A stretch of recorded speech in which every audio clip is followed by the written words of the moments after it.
everybody. I'm Larry Ridley, and this is the NFL on EA Sports. Happy Thanksgiving, everybody. Today we have an exciting matchup between two teams looking to perform on a big stage. It's the Panthers going up against the Jets. With that, it's time to hook up with our commentators in the booth as we turn it over to Brandon Godden and Charles Davis. All right, Larry, EA Sports coverage of the NFL finds us at MetLife Stadium in East Rutherford, New Jersey. A short time ago, the Jets defense introduced to this crowd, and one of the biggest ovations was for the big man, Leonard Williams, as he and his mates get set to do battle with Cam Newton and the Carolina Panthers. And hi again, everybody. Alongside Charles Davis, I'm Brandon Gaudin. And, Charles, you take a look at our matchup here. You've got to believe that this is a game that might be won in the trenches. Oh, without question. This is big person on big person, big unit against big unit. Meat on meat. Oh, you got it all. Pick your cliche, but we know this. The ground's going to shake, things are going to rumble, and they're going to have an impact on today's game.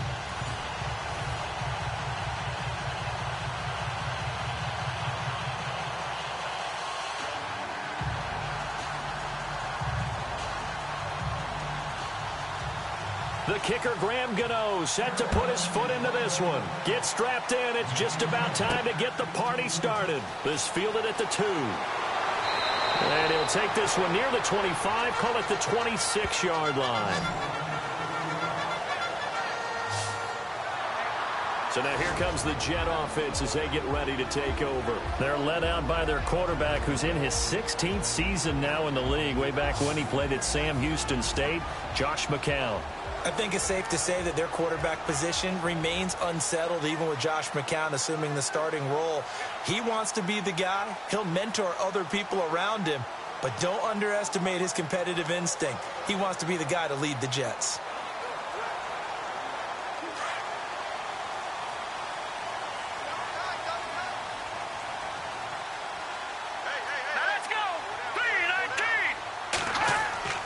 They go play action here on first down. And he'll get to the 29-yard line, brought down there. Call it a 3-yard gain, and that'll make it a second down.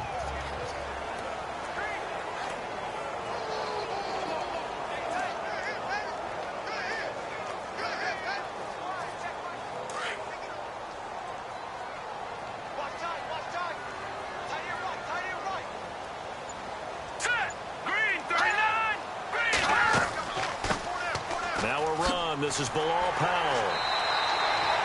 It's a 7-yard gain there, and it's good enough to move the chains. And that's a nice pickup of a first down on that second down run. And at that yardage gained, they can run that play on any down.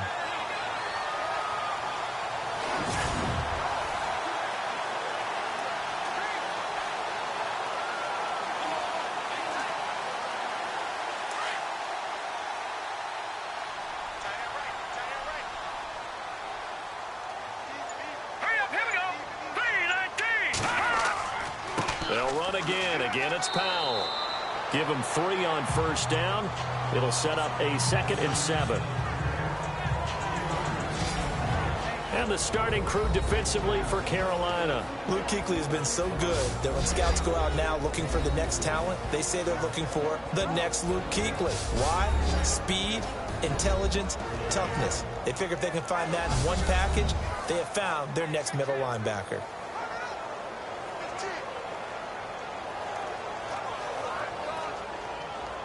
Now it's 2nd and 7.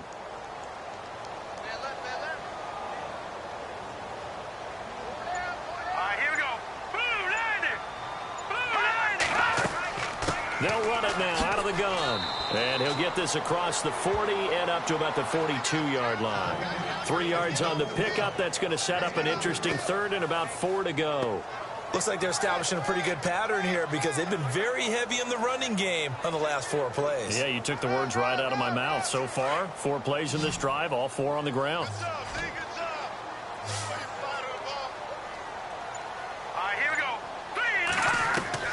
From the gun on 3rd, McCown. Throw left side complete. It's Powell. Call it a 1-yard gain on the play, and that'll bring up 4th down. And they're getting him involved early. You feel like they saw something on tape, or they just have a sense with him because he's had a good week of practice or something in that area that they want him involved. Just as you said, they want him to touch it either in the running game or the passing game, but they must like the matchups they're getting.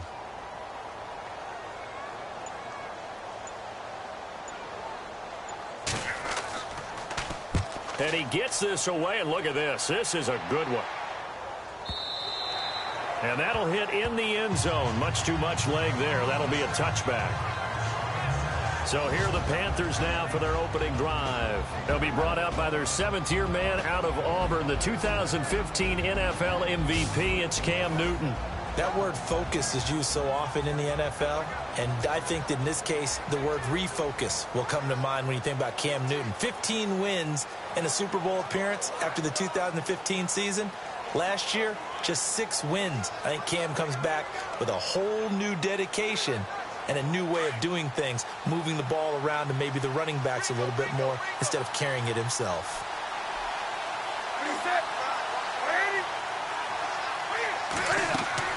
Now a play fake here on first down. He'll be taken down. The Jets get in there for the sack. Well, they go play fake. The problem is nobody was faked out. And when no one's faked out, what's the end result? Sack. Quarterback gets hit.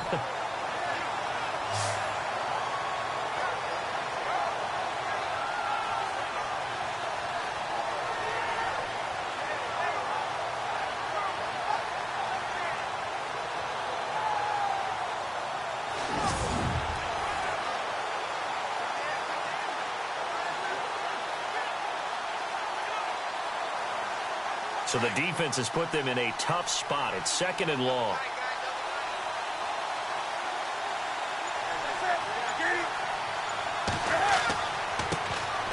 They'll run. This is Jonathan Stewart. And they won't fare much better here as he maybe gets back to the line. Nothing there, no gain, and now they're looking at a 3rd and 15. And the big boys up front in the trenches. What do you think of the O-line, Charles? I love them because this is a group that's so cohesive. They know what the man next to them is going to do at all times, and they operate as a terrific unit.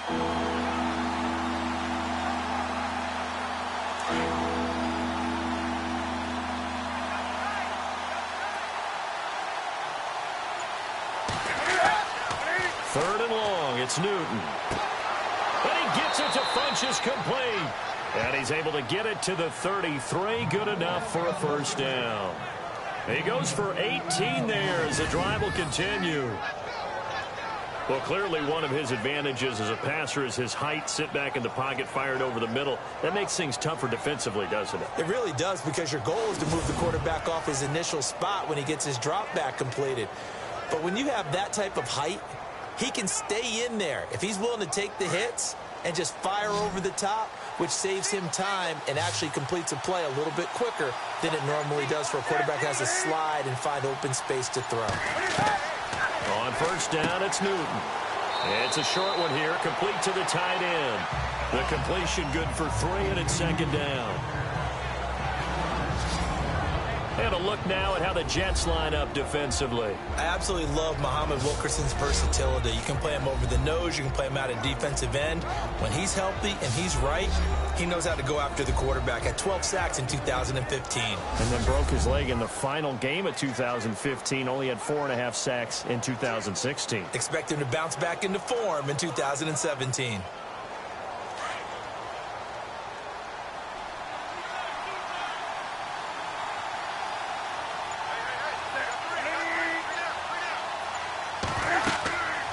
Second down, they run with Stewart. And unable to get downhill there, so he'll take this up to about the 37. Just a 1-yard pickup there, and it's going to make it third down at 6. Well, now they're in a spot that every team tells us when we have our production meetings they don't want to be in, 3rd and long. And that's because those back-to-back running plays just didn't accomplish a whole lot.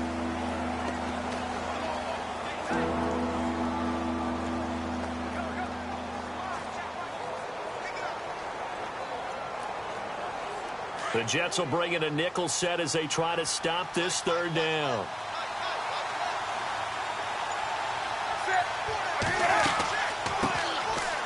first carry of the game for Christian McCaffrey. And the athleticism on the spin move allows him to pick up the first before he's brought down. They get 6 on the pickup there as the drive will continue. On third down, that's a good job of situational football and understanding where the first down marker was and getting there.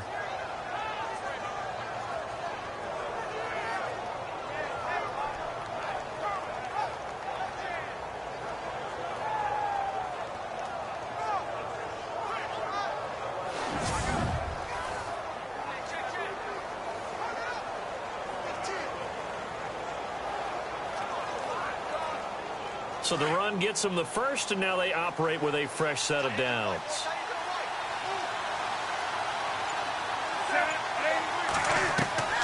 Out of the gun, Newton. And his throw here is incomplete. The tight end, Ed Dixon, was the target. That'll bring up second down.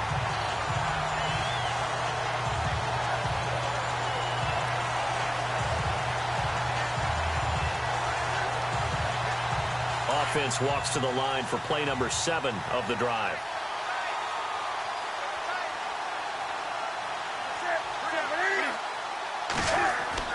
On 2nd and 10, Newton. His throw incomplete.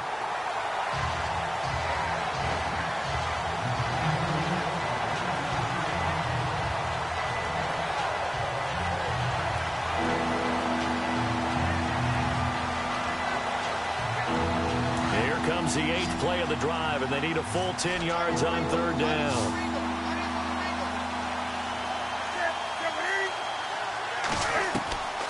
From the gun, here's Newton. Looking for Shepard deep.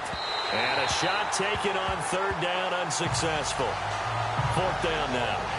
It's a great job by this secondary. When I watch them, they remind me of elite defenders on a basketball court, right? They want to contest each and every pass. Great contest on third down to bring up 4th.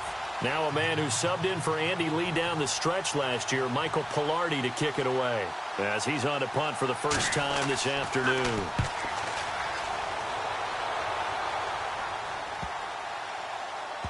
And did they keep it in? They did. They kept it in. It's down close to the goal line at the 1-yard line.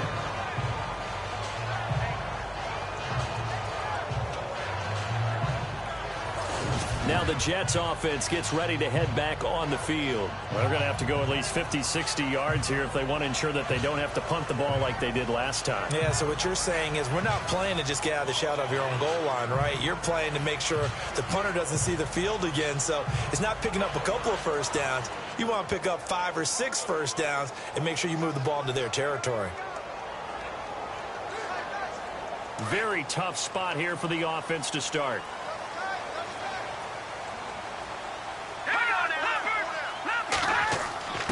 On the give, this is their fullback. And he will forge his way forward only up to the 2-yard line. Just a yard on the first down carry, so it's 2nd and 9. Not a lot of headway on that carry, but when you're dealing with a defensive line that can cover up your center, sometimes you got to think about getting out of that play. Not going to be a lot of space when that happens. See if they stay on the ground for 2nd down.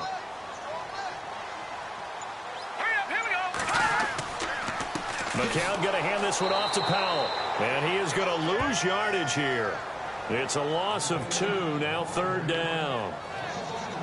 They've got to do a better job up front and create some space because they're right there, almost literally on their own goal line. Just a couple of feet away from a safety. That could have been disastrous.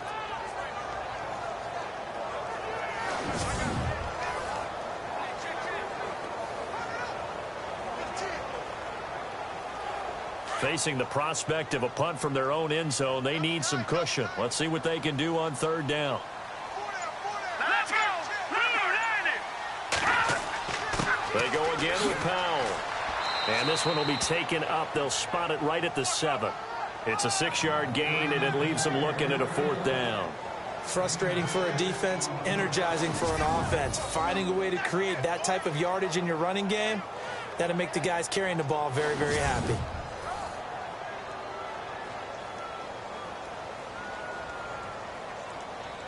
Here's Lachlan Edwards now, as he'll punt it away for the 2nd time.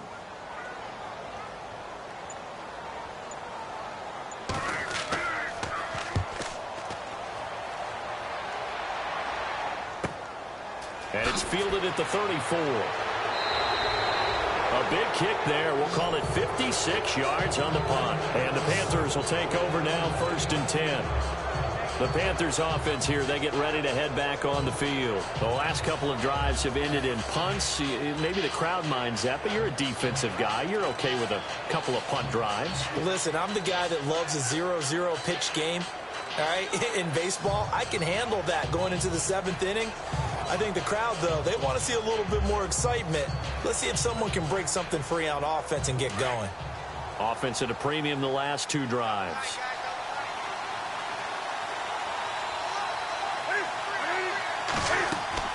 They'll start the drive with a run by Stewart. And he'll only get a yard, maybe 2, up to the 46. We haven't seen much from him running the football here in this first quarter. No, you're right about that. We haven't seen much of him at all so far. They've stacked him up pretty well, but when you're trying to run the football, sometimes you got to play the long game. Keep handing it to him, and some of those runs that aren't working now, they turn into 6, 7, 8, and maybe more later on. They keep it on the ground again to Stewart. And able to push his way forward here for a good little gain. 5 yards on the pickup, and all of a sudden here it's 3rd down. When you find that kind of yardage, you couldn't be more confident as a ball carrier. And guess what? You're going to go back and tell your offensive coordinator, I'd like to keep carrying it, thank you.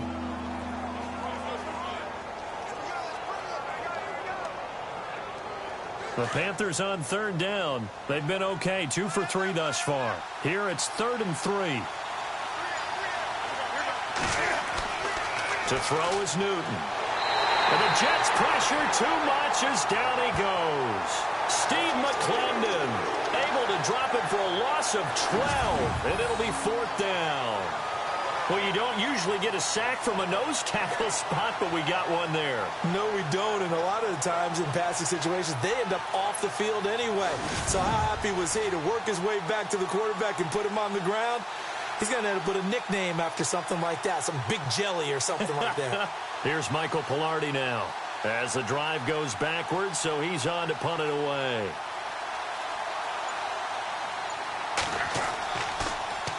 He gets this one away, and boy, it's another boomer. And a nice job here to down this one right on the 5-yard line.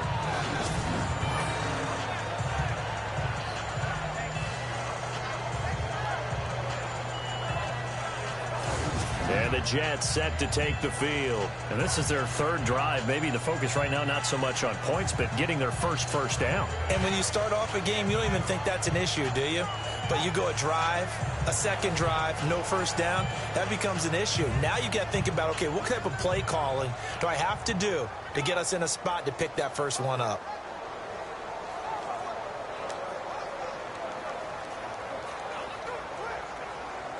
And not great starting field position here for the offense.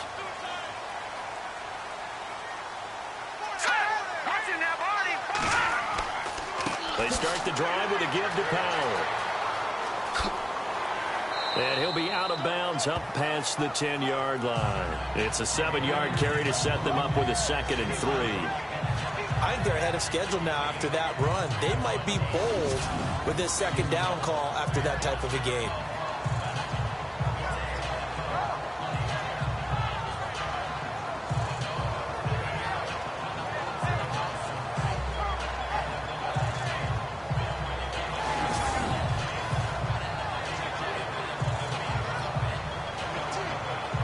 So 2nd down, 3 yards to go now.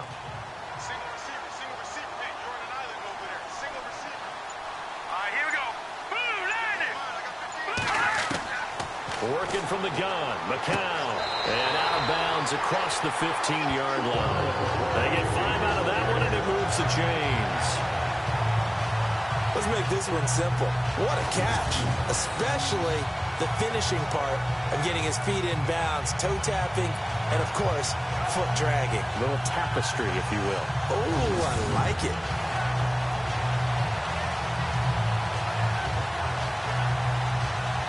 So the offense has it 1st and 10. All right, here we go. 3-19.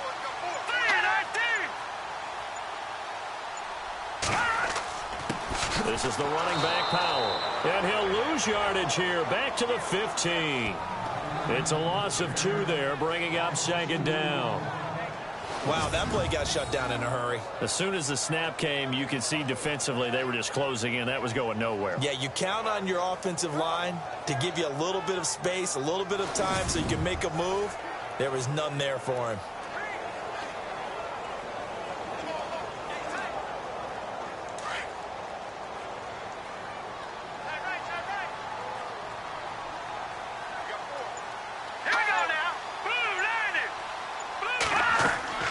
They'll run it now out of the gun.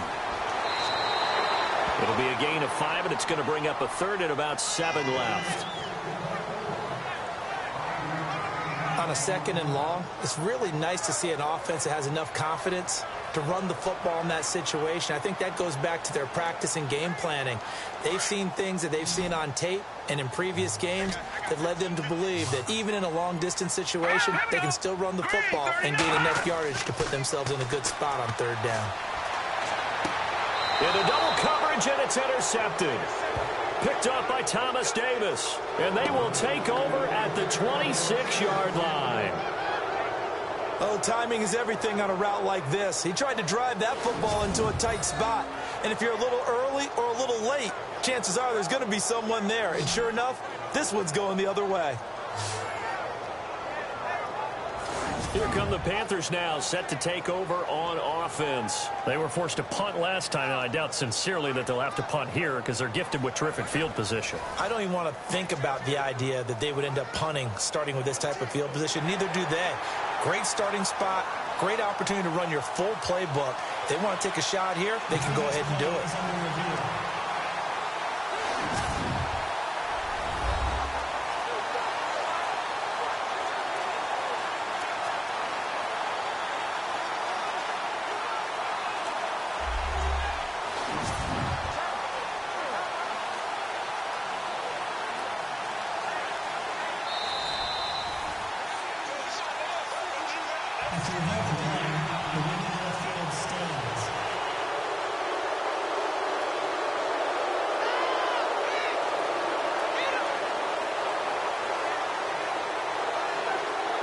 Really nice starting field position here for the offensive unit.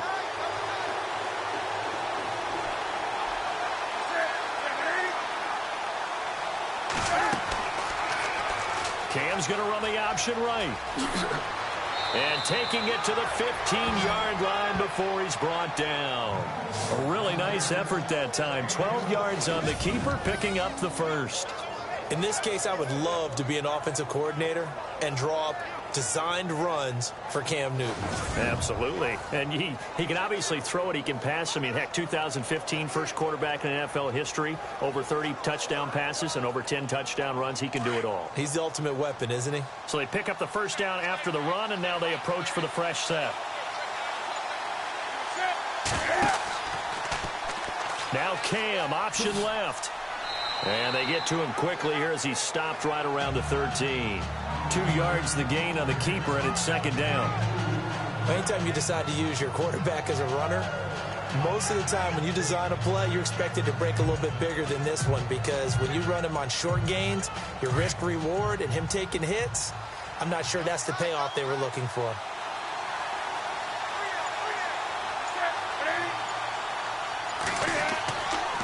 Stewart on the counter. And he'll be taken down here at about the 11. 2 yards on the carry there, and it's going to lead him to third down.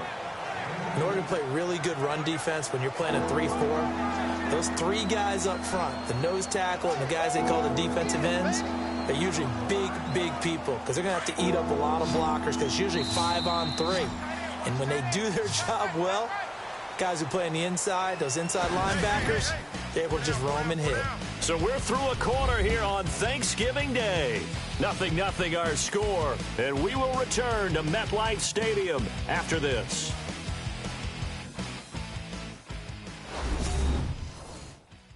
The NFL on EA Sports is presented by Snickers. You're not you when you're hungry. Snickers satisfies. With my good friend Charles Davis, Brandon Gaudin with you. It's the Panthers in possession of the football as we begin quarter number 2. They're looking at a 3rd and 6 here to start things out.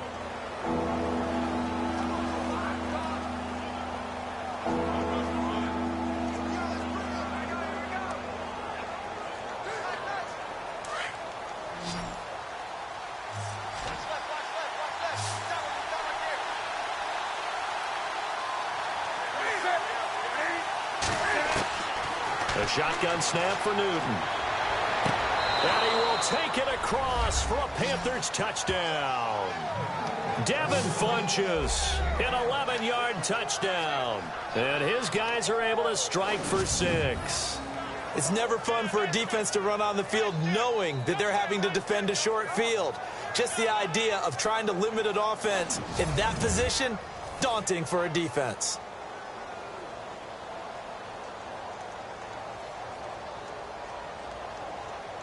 The previous play is under review.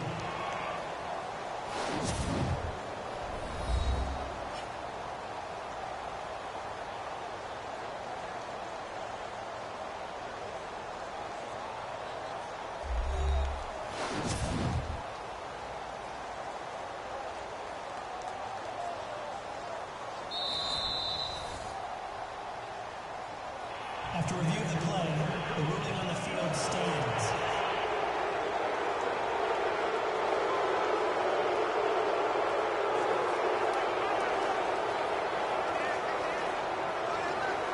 Graham Gano on for the extra point. And this will be good to give the Panthers a 7-0 lead. So that drive, 4 plays. And the end result, a Panthers touchdown.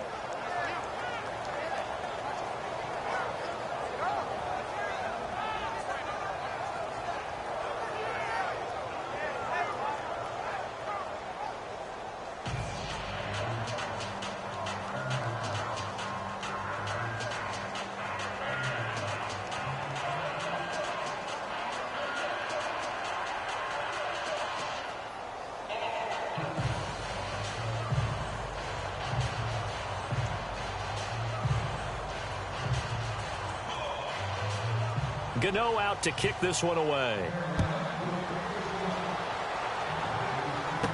This is fielded a couple yards deep. Boy, shifts past him. And the decision to come out is going to cost him 5 as he's taken down right at the 20. Josh McCown of the Jet offense heading back out there. He's got to dig deep here, doesn't he? Team's losing. He's not playing well either. And they always tell you, don't press. You'll make things a little bit worse. But in this particular situation, you try and heighten your play a little bit. So far, he's thrown 1 interception. He wants to balance that off with at least 1 touchdown pass in order to get his team back moving forward.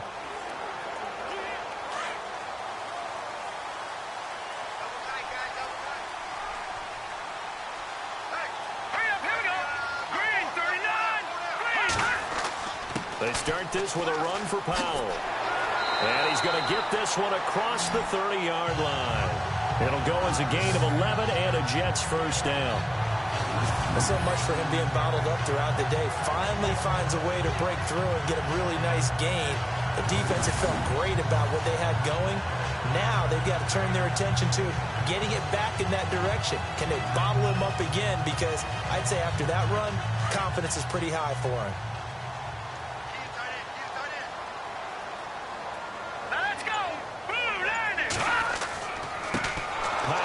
And he'll lose yardage here, going down back at the 28. A loss of a full 3 yards, and now it's 2nd down. We think, Brandon, I like the intensity this defense is showing right here in these first few drives. They're not just holding the line because they're doing their job, but they're doing more than that, aren't they? They're getting a nice push into the offensive backfield. And a great example right there for the loss on the tackle.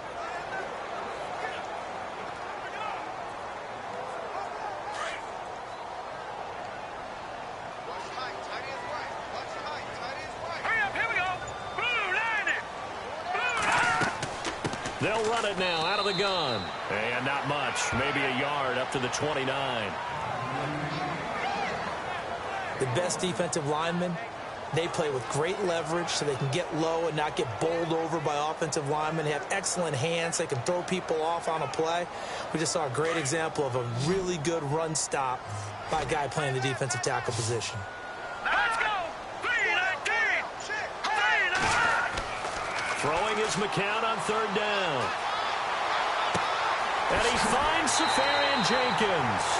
And he's taken down, but not before getting this across midfield and just shy of the 40. A big third down conversion with a gain of 28. Cool under pressure right there, escaping the pocket and finding what I think was not his primary target. And some of these guys are just so comfortable getting outside of the pocket that they'll do it on purpose. It doesn't even need to be a breakdown. They move, and they know it affects the defense, because a lot of times you get lost in coverage in the secondary, and I think you're exactly right. Wasn't his primary target. Found a secondary guy who sprang open, probably because of his movement out of the pocket. On first down, McCown. And Anderson's got it. And he gets this one all the way down inside the 15. He got 29 yards that time. One thing I can say pretty safely, that route is not called if you don't have a guy who can throw the ball and put some mustard on it. Because if you're going to lollipop it in the middle of the field, bad things usually happen. It takes a strong-armed guy who can rifle it in there, and they were able to successfully complete that one.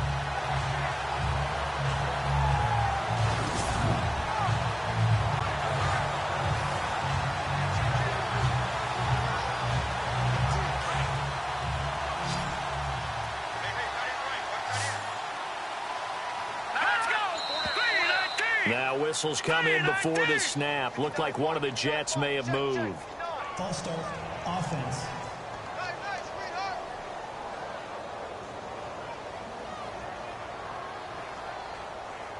Still first down.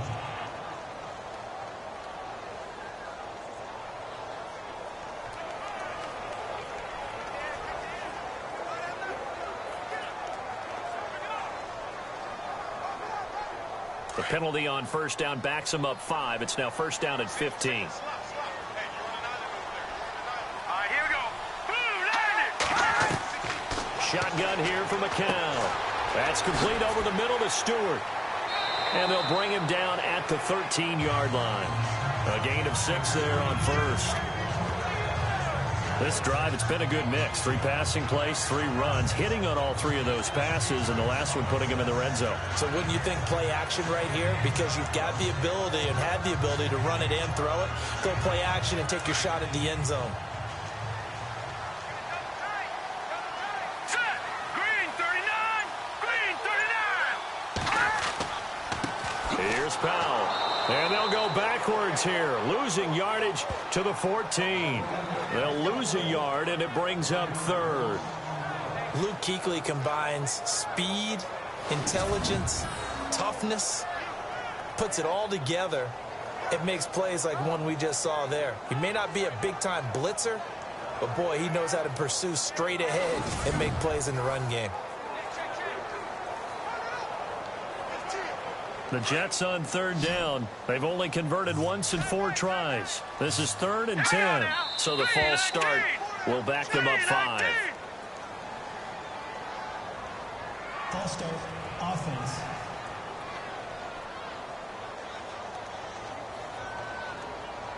Still third down.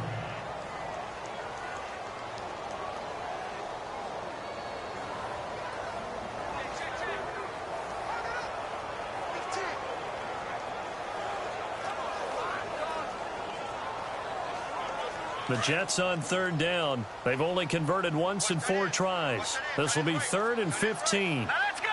3-19. 3-19. From the gun, it's McCown. Looking left side, and he's got a man. That's Hansen. And on this one, he'll get to the 15, right at the 15-yard line. They get only 4 that time as that leads us to a 4th down. Well, this is how you shake the thoughts of that interception on the last drive. You come out and start this one 4 for 4. And watching him throw it around with that type of confidence reminds me of a guy I played with way back when who told me, I don't care if I throw 10 interceptions in a row. I'm going to stay confident, keep flinging it. I just figured there's something wrong with the football. And Catanzaro's kick is right through. And they are on the board, but still trailing. It's 7-3. So they were able to move the ball into the red zone, but they'll wind up coming away with just 3. Yeah, 32-yarder. That's equal to an extra point nowadays, and those are no problem for an NFL kicker.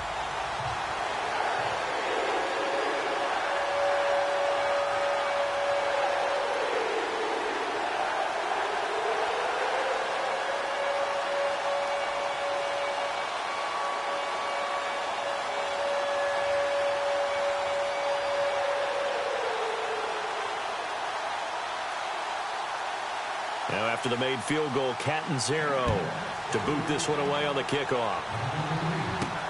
Fozzie Whitaker now on the return. And he'll make it across the 20 as his guys will set up shop at the 23-yard line.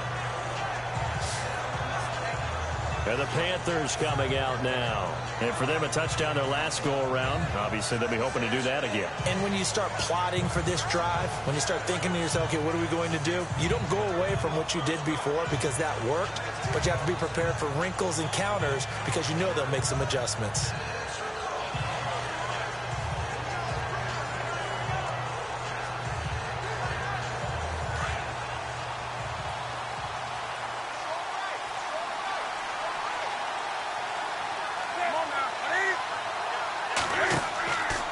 Start on the ground. This is Stewart on first. And he's going to lose yardage here. Back to his own 18. It's a loss of 5 there, bringing up second. One of the things that's really difficult for an offense is often identifying how to block a 3-4 defense. Well, when they're coming on a blitz, even more difficult. They're elusive targets and hard to hit.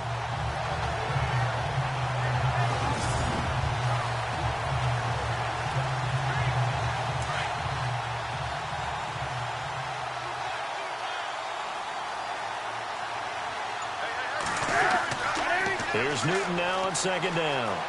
And an alley to run. And he'll be brought down right at the 30 here. 12 yards is the pickup there. And it'll be third down.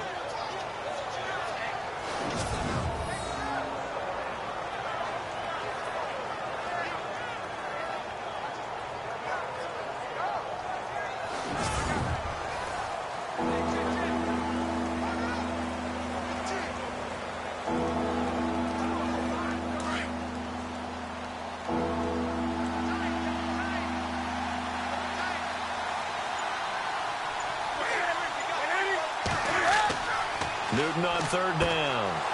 It's caught. Shepard. And he will have a first down here at about the 40. Give him 10 yards on that one, and that'll earn him a fresh set of downs. But it appears that they read man defense and went to the out route, and what you have to do on that one is a receiver's got to make sure he works the defender towards the middle of the field to give himself space to cut to the outside and have that ball delivered with good timing, and they got it done.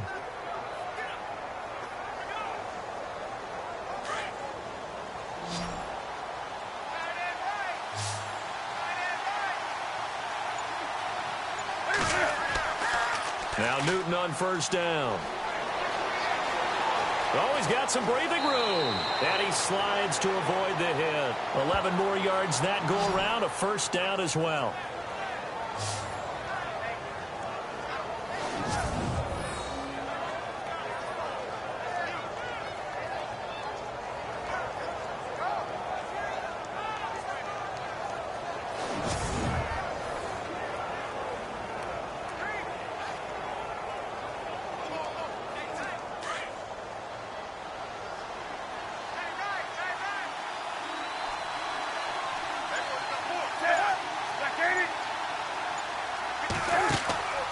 A play fake to Stewart. It's Newton. It's hauled in by Shepard. And he's brought down. Back-to-back nice gains. That one for 14 yards and another first.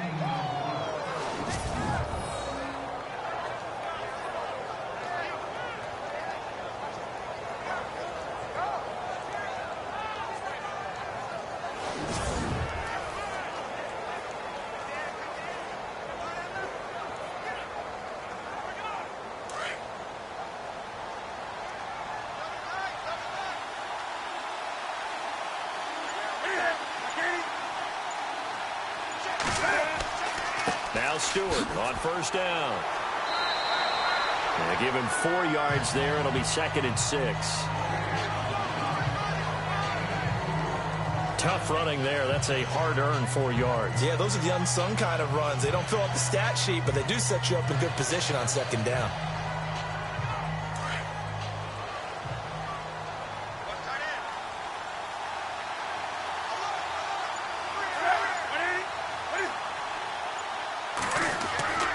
This is Stewart again. And some space here. Finding room to the 20. A big hitter there. A first down gain of 26 yards. When big runs occur, sometimes there's a sense that things were pretty easy, and that one carried them down inside the 10. But getting into the end zone now, that won't be easy at all because you're going to face different defenses and not as much real estate to work with. Will they be able to run it, or will they have to throw it in order to try and score?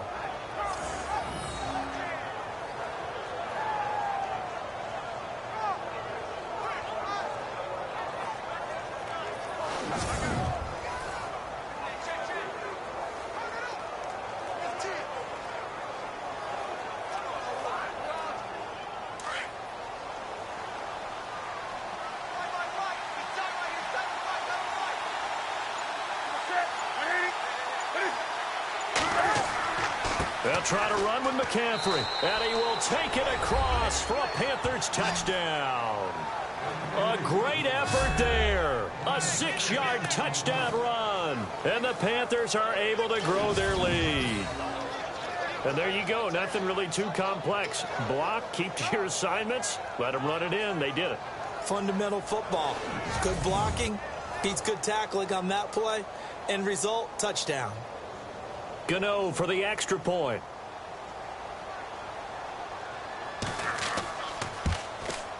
And this one's right through to make it a 14-3 ball game.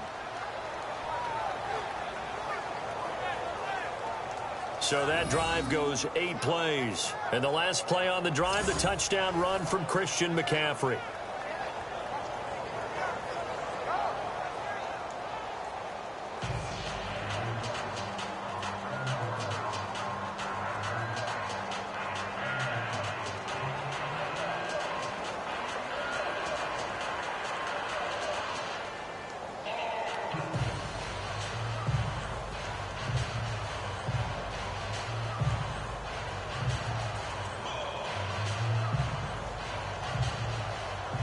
Gano out to kick this one away. This fielded a few yards into the end zone. And he won't return this one. He'll go down to a knee, and they'll start at the 25. Here's the Jet offense now. They head out to take over. And tough to win games if you're going field goal, field goal, field goal here. They got field goal last time. Now they'll be looking for a touchdown. They're looking for the big chunk now because, as you noted, the field goal way of doing it makes it that much harder and puts more pressure on every possession for you now. Go ahead and get 6 and feel a lot more comfortable about the position they're in. Bigger chunks. We'll see if they can get the score.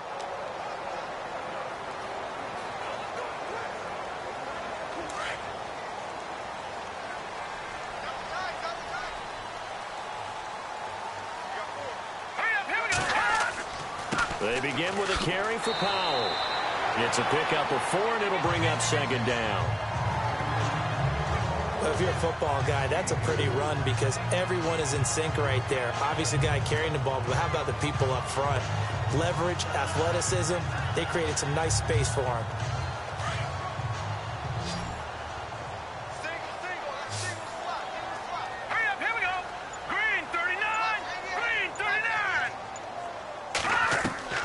On 2nd down, here's McCown. And he fires one that's intercepted. Picked off at the 33. Brandon, this is a veteran quarterback back there. He should know better than to make a throw like this. This is definitely not his best ball. And I think he knew this was trouble the second it was leaving his hand. Now Jonathan Stewart getting set to go as he trots back out there. A good job in the passing game, decent job in the running game, but really they've been more effective through the air. We'll see if that shifts at all as this goes on. Thus far, it feels like they're calling this game in reverse. Normally, you run to set up the pass. Here, it feels like they're passing, hoping to set up the run and be more effective later on in the game. Yeah, you can do it both ways. We usually talk about it in the reverse, however. No doubt about it. And a great spot to start this drive from here.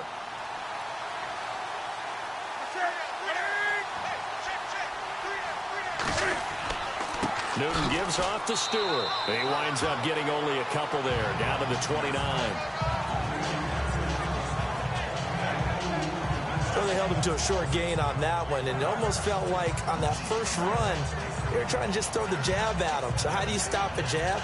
Get closer and smother it, just as they did on that last play.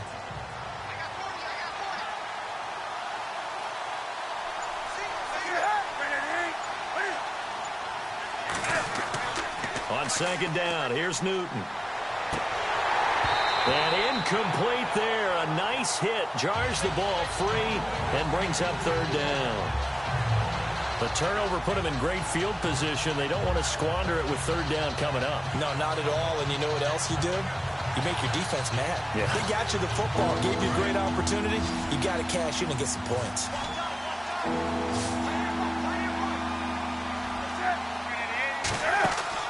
This is Newton off the play fake to McCaffrey.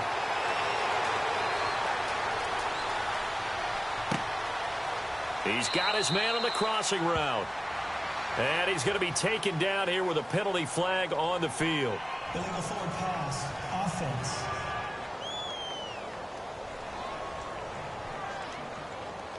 So a decent gain, but all for naught on the penalty. It's too bad, isn't it? They were feeling pretty good about it. The only people celebrating? The guys who just gave up that play.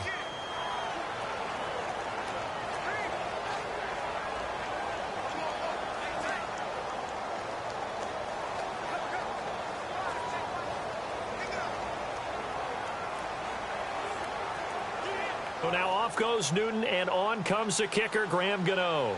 From the right hash and call it an even 50 yards. And this one looks good. It is good. Right down the pipe. And they will stretch the lead now to 17-3. So after the pick, they can't capitalize for 6, but they do get 3. And I know in this situation, most of us wanted to focus on the offense. You know what side of the ball I played on. Let's give that defense a lot of credit. Taking it over in a sudden change situation and shutting them down.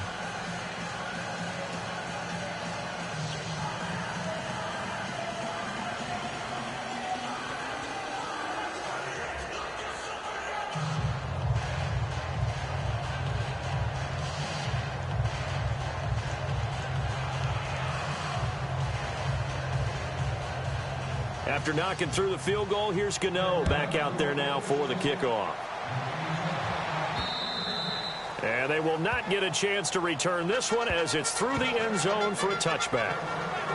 Now the Jets offense about set to take over as they head onto the field. And following the interception, just any interception, are you a little bit more cautious when you start that next drive, or no, you just throw that out the window? I think you are. I don't think that there's any way you can run back out there and go, totally didn't affect me. Let's just go ahead and be loose with the football again. You're going to take care of it, but you have to be careful about being too cautious because now you can't run any offense at all. Still want to attack. We'll see how they attack them here.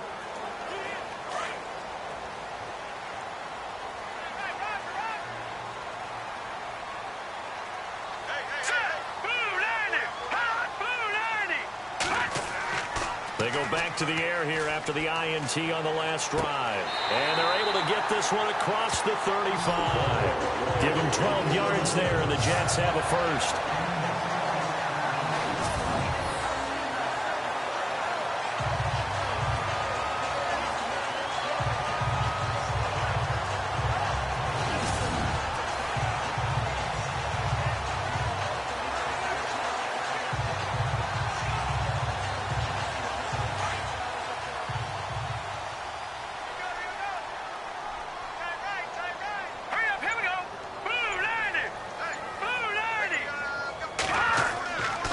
They run with Powell. Looking for an opening, not much there. He'll get it to the 39. 2 yards on the carry there. It'll be second down. Partner, we know today's NFL is really built around the guy throwing the football. But these short runs, they still pay dividends because they can take their toll on a defense and they can add up as the game goes along. You control the clock, you control the ball, and that way you often control the game. Here we go now. Green 39. Green 39. McCown to throw on second down. And complete over the middle. Safarian Jenkins. And taking it across midfield and inside the 45. 17 yards for the Jets there as they've got themselves a first down.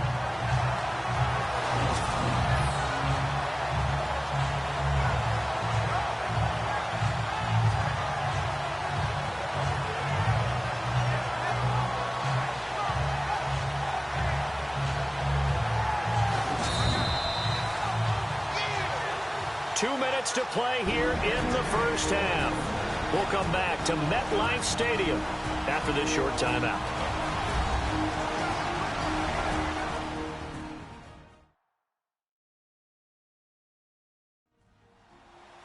When halftime rolls around in just a bit, we'll send you to Orlando. You will hear the dulcet tones of Mr. Larry Ridley with our EA Sports halftime report. Does dulcet mean good? Yeah, it's just something that broadcasters say. It's got to be good, right? It's got to be you good. Tell me. Well, it's got to be good if Larry's doing it.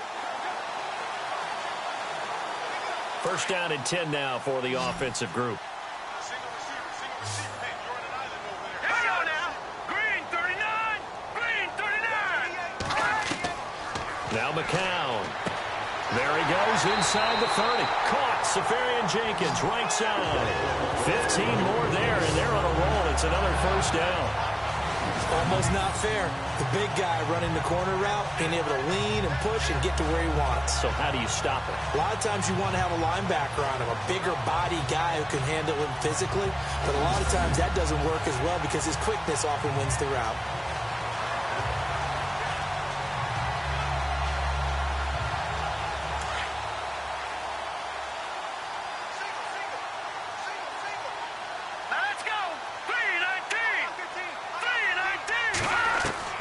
McCown now on first down.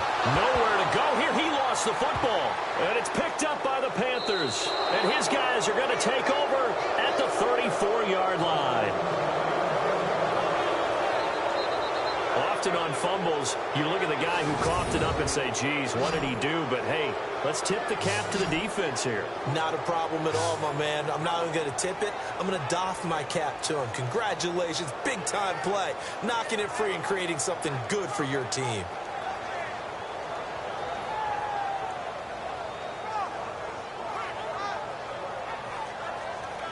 Cam Newton getting ready to go again on offense.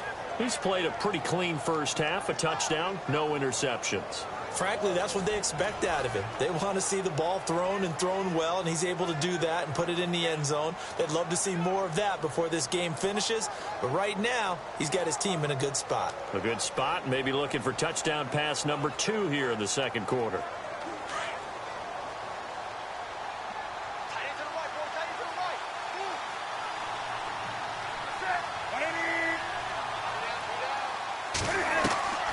Following the fumble recovery, Newton. Wide open receiver complete. And he gets this one to midfield before he's brought down. A solid gain of 15 yards and the sticks move. Right after the turnover, they come out throwing.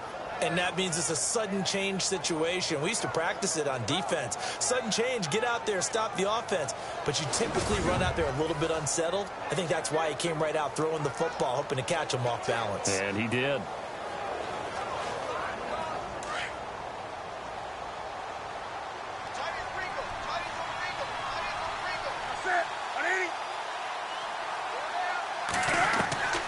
From the 50, Newton.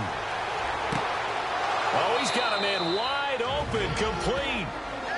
And now before this first down play, we're going to get a timeout here.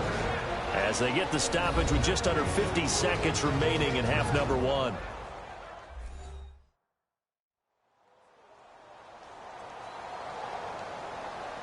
So the offensive unit called the TO, and now we are ready to resume play.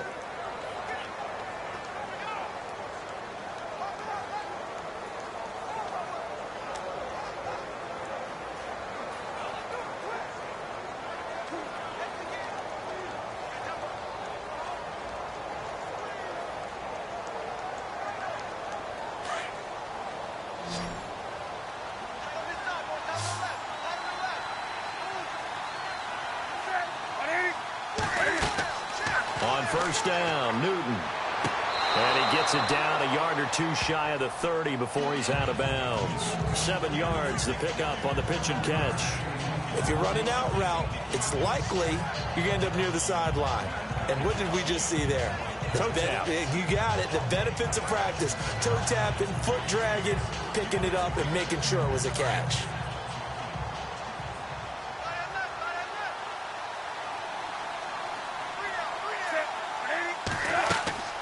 Again, Newton. Over the middle, and it's incomplete. Well, they're slinging it, and then there's one you got to put a timer on, huh? I mean, that one came in hot. That came in hot, but overthrown out of his reach and incomplete.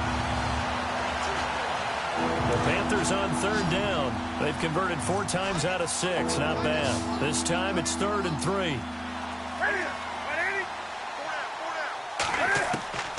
Throwing again is Newton. Got a man over the middle, and it's complete. And now we won't see a play on first down. We're going to get a timeout instead, as the clock will stop with 37 seconds to play in this first half.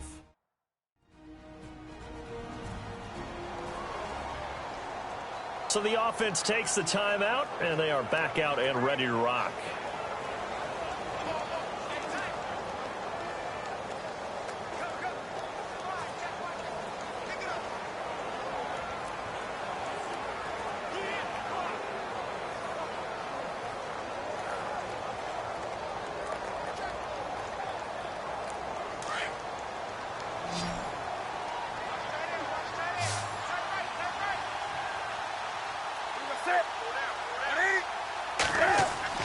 From the red zone now, Newton. That's complete, right around the 8. And look out, a big hit to the shoulder pads took him right off his feet. A gain of 6 there on first.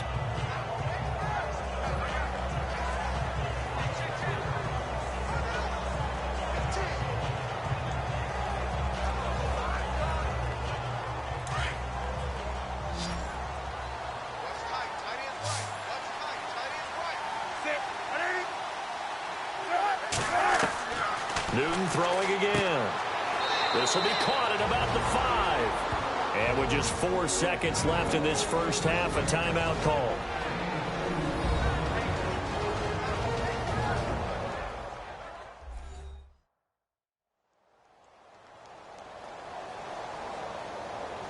So the offense took the timeout. Looks like they're ready to go as we get set to resume the action.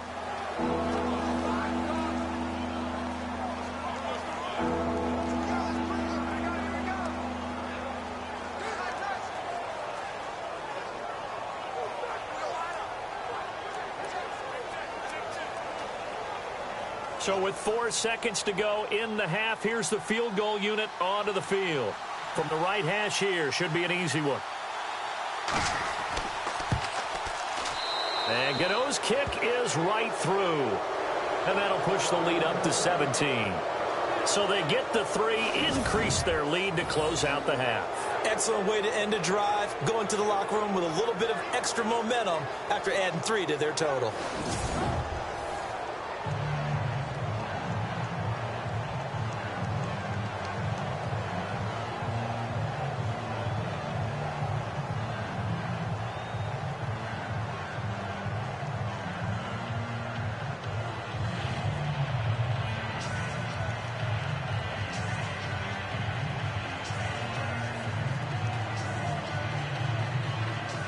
After knocking through the field goal, here's Gano back out there now for the kickoff.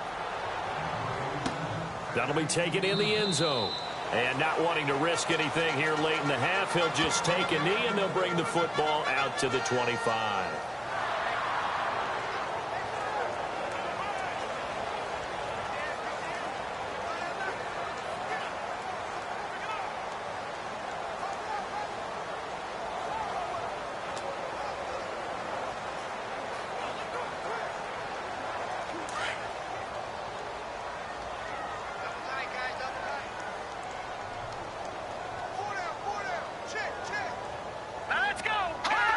And with time running short here, they'll simply take a knee, and that should do it for half number 1. So we come upon halftime, intermission here with the visiting Panthers taking the lead to the locker room. As we'll send you down the coast to Orlando, where we check in with our friend Larry Ridley and the EA Sports Halftime Report. Larry?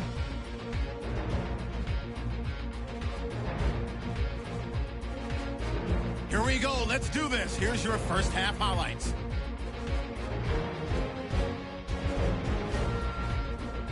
Offense on the field now after the INT. Newton's going to find his mark. This play goes for a score as they put the first points on the board. About halfway through the second quarter. On the run, there goes Christian McCaffrey. Capping off an 8-play drive with a TD. Panthers go up by 11. Now 2nd and 8. McCown's going to complete the pass. Ends up at the 44-yard line before he stopped on the play. A fumble with later in the drive. All right, Larry, indeed a one-sided affair to this point as we get set for half two.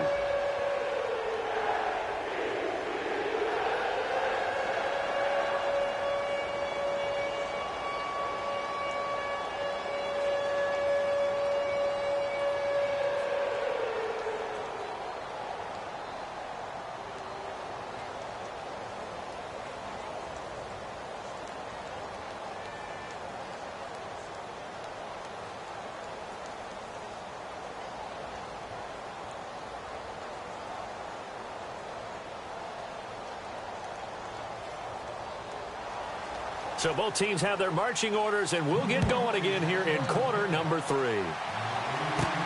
Fielded about a yard deep. And he'll get across the 20 before he's brought down at about the 23-yard line. Out come the Panthers. They'll have it first on offense in the third quarter. This is sort of what you would call the put-away drive. As they score here, especially a touchdown, it's almost out of reach. It certainly feels that way, and I think that they're going to call their plays accordingly because what you really want to do, even though you know the scoreboard is still up there and the game's going to go on, in fact, you can take the spirit away from another team, that their drive and will to come back and win can be taken with another score right here. It's still third quarter, but you just get that feel. Yeah, they're teetering right there on the brink, aren't they? They go play action here on first down. And some room to maneuver. Cam fighting. He lost the football. It's out. And it's scooped up by the Jets. And for how much Cam handles the football, he really doesn't fumble a whole lot, but coughed it up there. And I know that a lot of people seeing that play, they immediately go back to the Super Bowl against Denver and Von Miller knocking it free from Cam. But I think you're exactly right. One of the underrated aspects of his game, he's fundamentally sound when he carries the football. Whether he's in the pocket or actually running it, he usually does a great job of taking care of it. He'll have to shape that one off. Here's the Jets offense now getting set to start off this third quarter.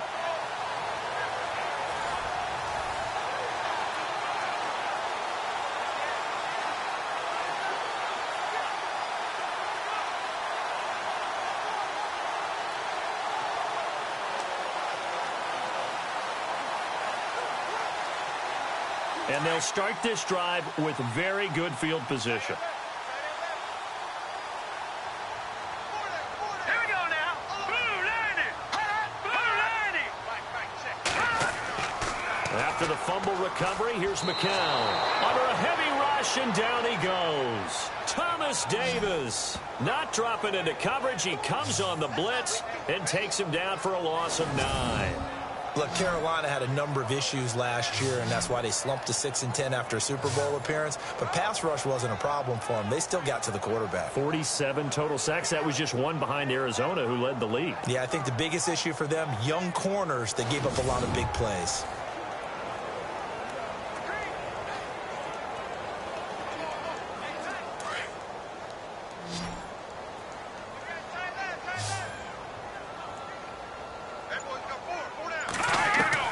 McCown throwing on second. Safarian Jenkins has it. And he is out of bounds inside the 30. They get 11 back on that one. It leads to third down. And coaches always harp on the quarterback reading the defense and getting it to the open man. That's good recognition there. And how about what he did after the catch? Yeah, hit your tight end, let him get some rack. Yeah, when he gets moving, not many guys want to come over and put a hit on him, do they?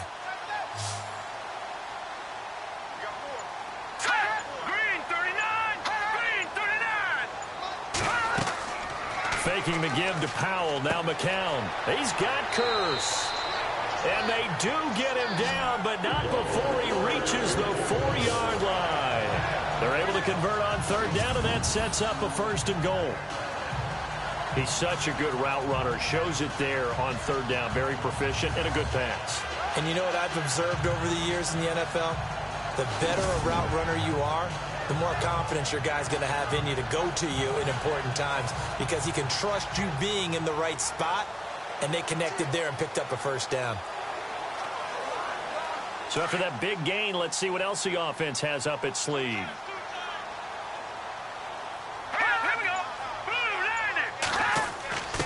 And they'll turn to the power game to try to get in. And he's maybe going to get this back to the 4, but that's about all.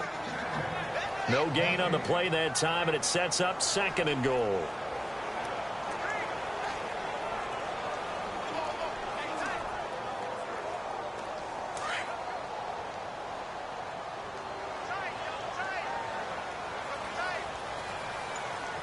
They come out with 1 back and 3 tight ends. And he's into the end zone. Touchdown, Jets.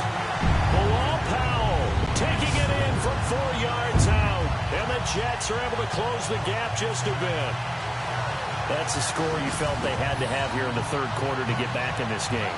And you know that there's an emphasis on their side. Hey, we know this. We know where we are. But sometimes that binds you up so much that you try too hard, you don't get the score. A perfect combination of urgency, yet relaxed enough to get it done.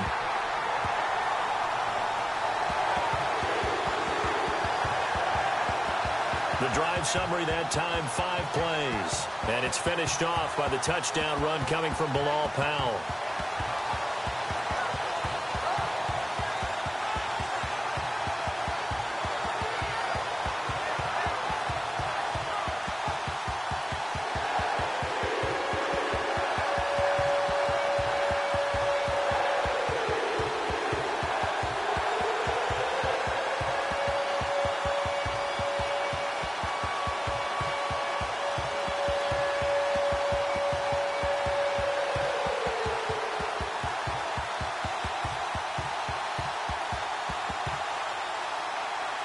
Cat and 0 out now as he'll kick this one away. This fielded a few yards into the end zone. And he will be brought down here at about the 17-yard line. Here are the Panthers now as their offense comes back out onto the field. And last time, not only the turnover, but that turned into 6 points. They got to make up for that here.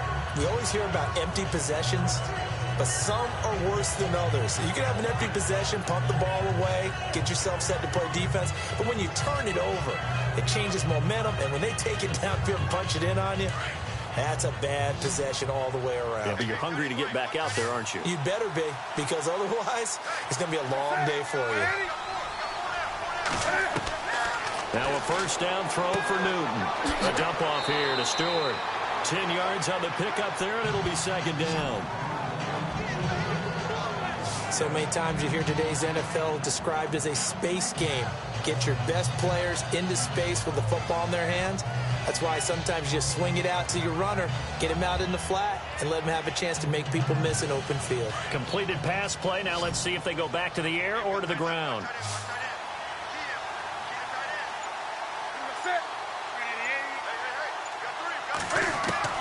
To throw on 2nd down is Newton.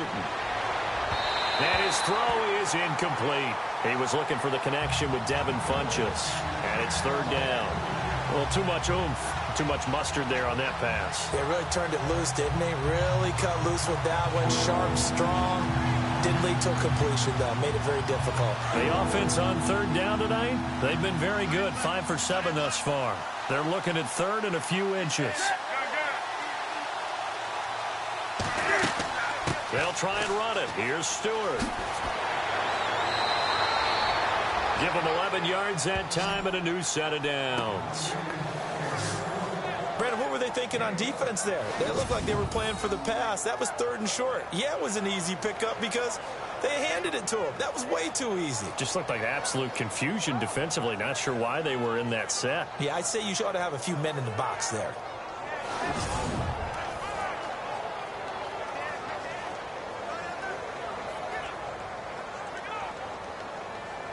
So it'll be first down here after the run.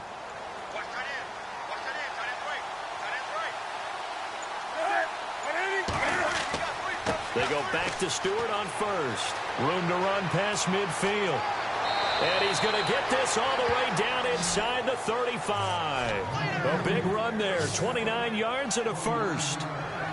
All right, I've got to be careful here, all right? He's on the plus side of 30. There may be a little gray in the beard, but that's not slowing down his speed as far as he's concerned. What are you saying? I'm on the plus side of 30. Well, if you're on the plus side of 30, you don't know what I'm on the plus side of. All I know is that run right there let us know there's still some life in those legs. Absolutely. Still got a lot of life left in those legs. So after that big play, let's see if they can catch their defense maybe on their heels.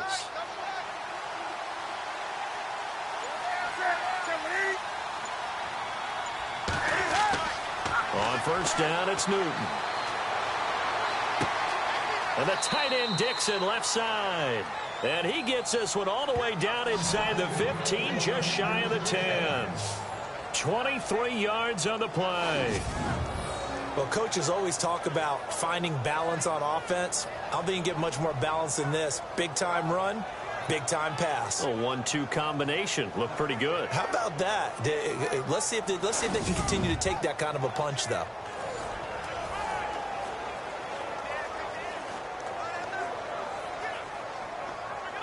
And now a first down following that long gain.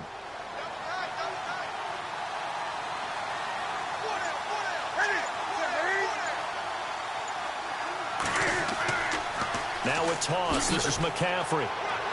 And he'll get this one down to about the 10-yard line. Just a yard on the pickup there, and it'll bring up a 2nd and 9. I like the call. Inside the red zone, running the toss. Why? They want to get to the edges. They want to see if guys who don't normally make a lot of tackles are willing to actually do that. That usually means the guy's in the cornerback position.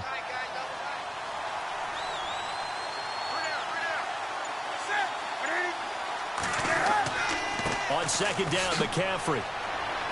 The nice footwork gets him just inside the 10 to the 9, but no further. Only a yard on the pickup there, and it'll bring up a 3rd down. Well, praise has to go to the guys on the offensive line because they've had a very nice, productive day running the football. How about that poor defensive line? They've been knocked around the entire game, and while they slowed them down on that run, can they continue to do so? Because they haven't had much success throughout this ball game. Throwing on 3rd down, Newton. And he'll get this down inside the 5 to the 4 before he's out of bounds. Call it a gain of 5, and it'll be 4th down.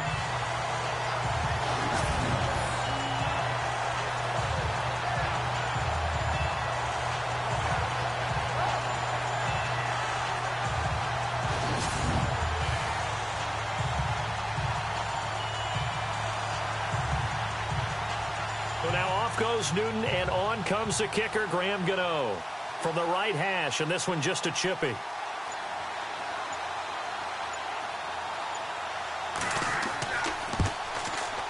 And Gano's kick is right through. And that will stretch the lead up to 13. So 3 field goals for him here, and this last one helps him stretch out the lead. And he's been solid as usual. And this is what you need to do. Make sure you get points out of every possession. And so far, they've done a nice job of that.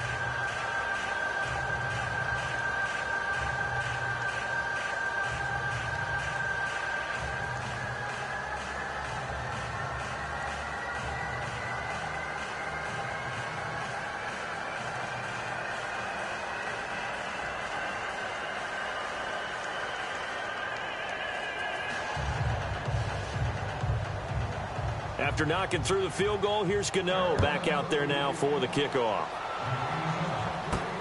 This one fielded at the 5. And he'll take this up past the 20 and down at the 22-yard line. The Jets offensive unit ready to get going here. I guess they have to feel a little gratified to at least get on the board last time, but still work to do. No doubt about it. I wonder now if they're going to try to increase the urgency a little bit, maybe pump up the pace, maybe go 2-minute. Who knows? Let's see what they decide to do.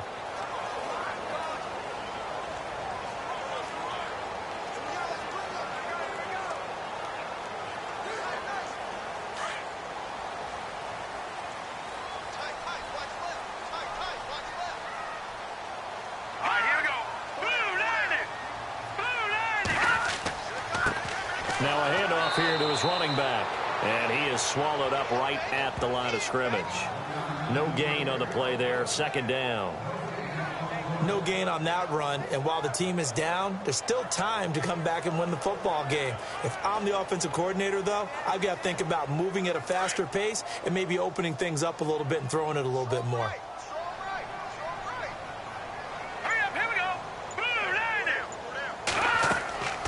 They'll run it now out of the gun. And he is knocked down from the side at the 21-yard line. No gain that time, and it leaves him with 3rd and 11 coming up. No gain on that run, and while this team is down, they're not out of it by any stretch of the imagination.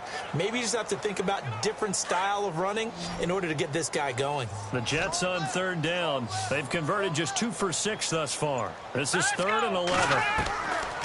Working from the gun, McCown. Dumps off to Powell.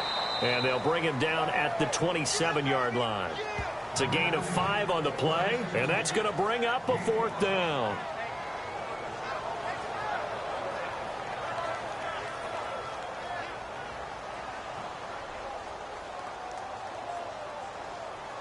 Here's Lachlan Edwards now as he's on to punt for New York.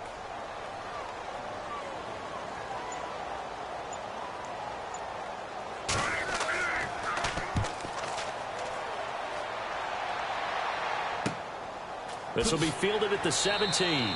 We'll call that a punt of 54 yards. Well struck. And out will come the offense as they take over. Carolina getting set to take the field. And they had 3 points last time, but they didn't want 3 points because they were well within range of scoring a touchdown. We'll see if they can do better now. I'm with you on that one. Let's just go ahead and be frank about the whole thing. The only one happy about the 3-point. The kicker. Exactly. You put him through the post. That's going to help him at contract time. But that offense, they're thinking, let's get in the end zone this time. I don't know if that helped him at contract time. You could have kicked that one through. I don't know about that. Toe bash. I don't know about toe that. Bashed it. Super toe.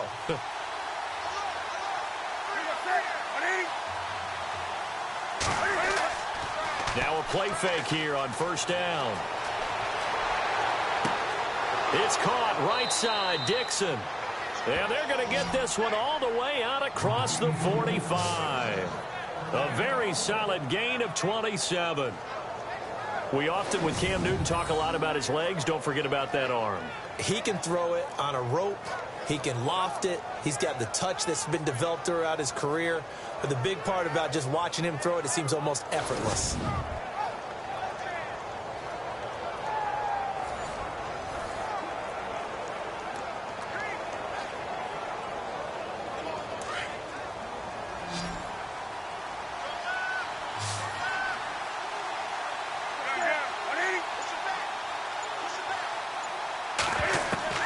On 1st and 10, Newton. Cam fighting. He lost the football. It's out.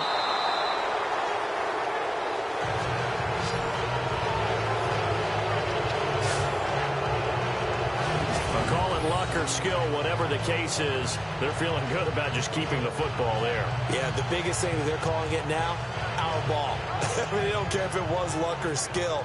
But the panic that jumps up in your chest when that ball's on the ground, whether you get it or your teammate gets it, just as long as you maintain possession, that's all you're looking for.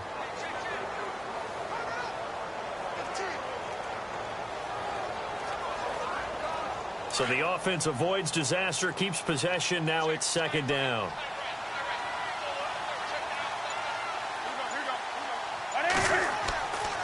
Newton now to throw.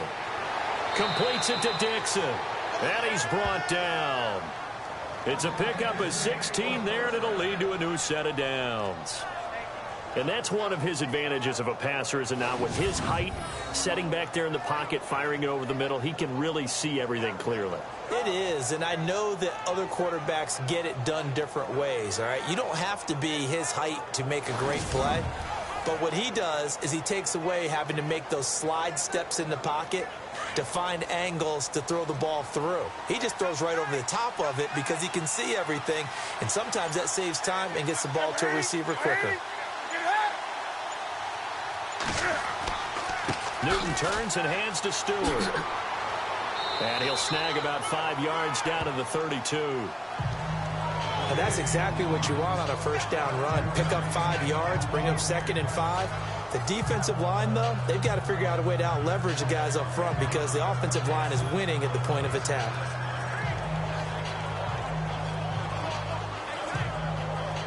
Second down following the run.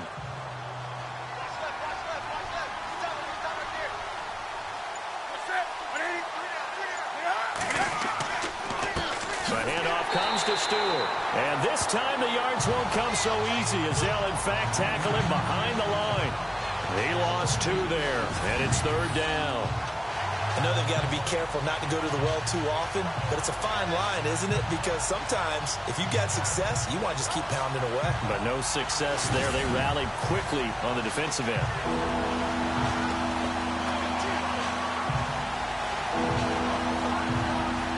The Panthers on 3rd down. 6 conversions and 9 tries. They've done a great job of picking these up. This is 3rd and 7.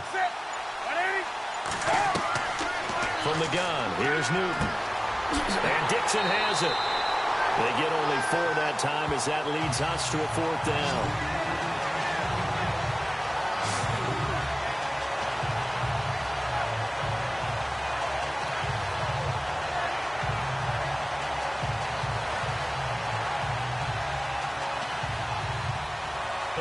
Goes Newton, and on comes the kicker, Graham Gano. From the right hash, this from 48.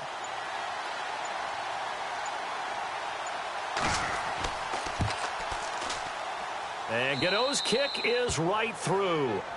And that will swell the lead to 16. So he's got another field goal, his 4th now of the game, and he's making it look easy out there. Yeah, he kind of has that vibe about him, doesn't he, Brandon? You get the sense when he comes out there, he just says, don't worry, guys, I got this. And 4 times now, he has.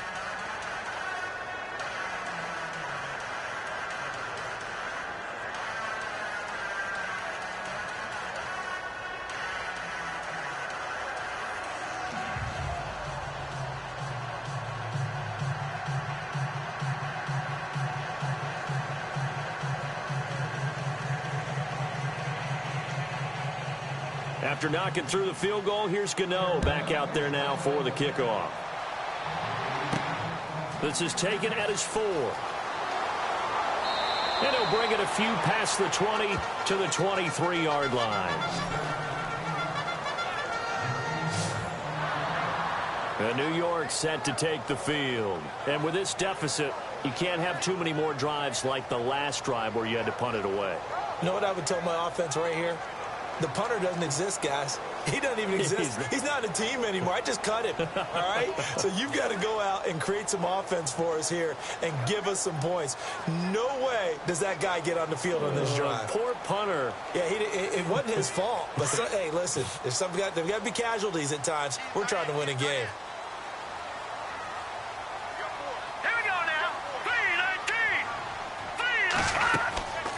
They'll run it now out of the gun. Takes it to the 26, just a 1-yard gain.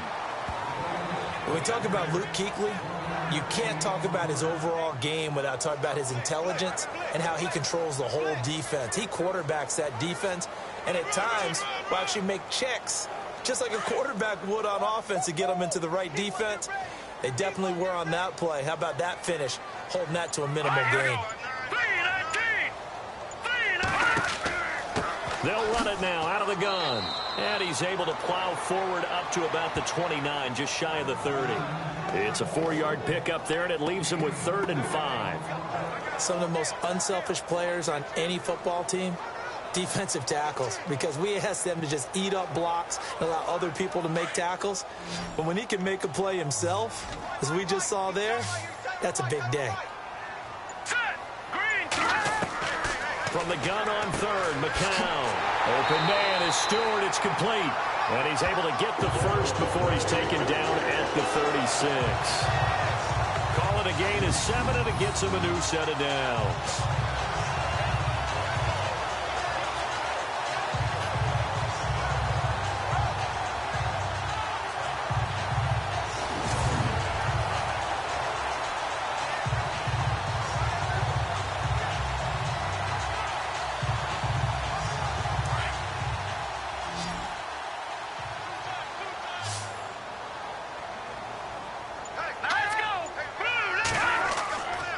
Play action. Now McCown.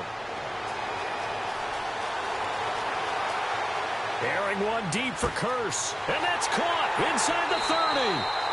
And he finally goes down at the 23-yard line. Going for a pass. Offense.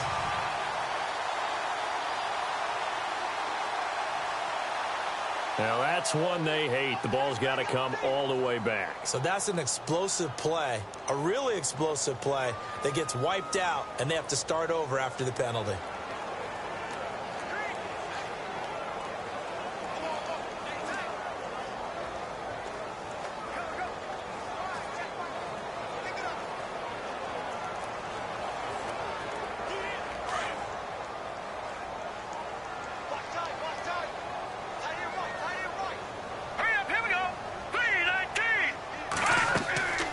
McCown giving to Powell on the draw. And he'll work this one up to about the 38. It's a pickup of 6, and that is going to do it for this third quarter. We're on to the fourth here on Thanksgiving. Back now here on EA Sports. It's Jet football, but they trail here as we start the fourth quarter.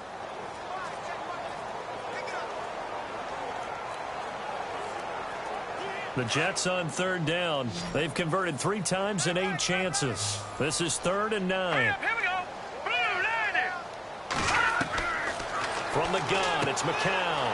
And complete over the middle, Safarian Jenkins. And he'll get up to the 43-yard line. Just a 5-yard pickup, and it leads to 4th down. You got the big lead defensively. Willing to give him that underneath stuff, right? And this is why you work on your tackling. Tackle them after the catch, inbounds, keep the clock running. Just go ahead and bleed the game out that way. Here's Lachlan Edwards now. He's been one of their few bright spots so far.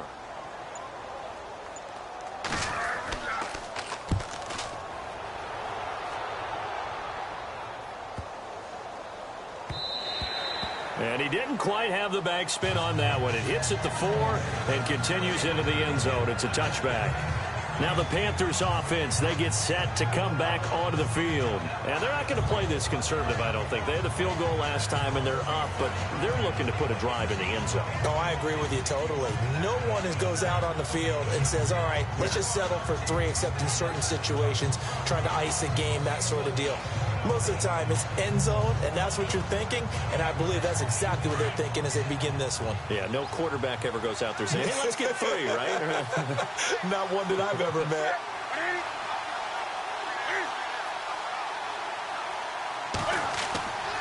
Now a handoff. This is Stewart. Gets it up around the 22 and no further. Did show some power on the run, but not a whole lot of room. Credit him with a 1-yard gain there to make it 2nd and 9. Brandon, it's all about pace and tempo now for them. They've got the advantage, so I'm going to put musical terms for you. You don't want to go prestissimo. That's too quick, too lively, right?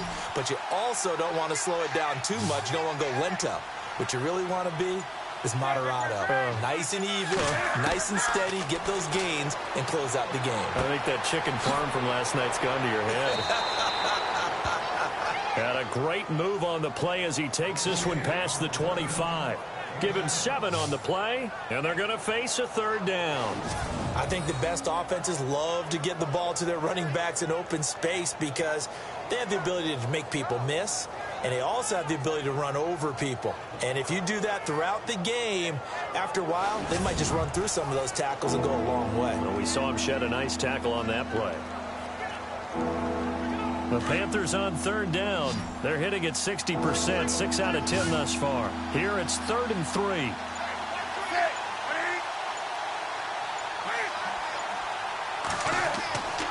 Newton. And it's going to be incomplete. He was able to catch it there on the right sideline, but out of bounds, says the line judge.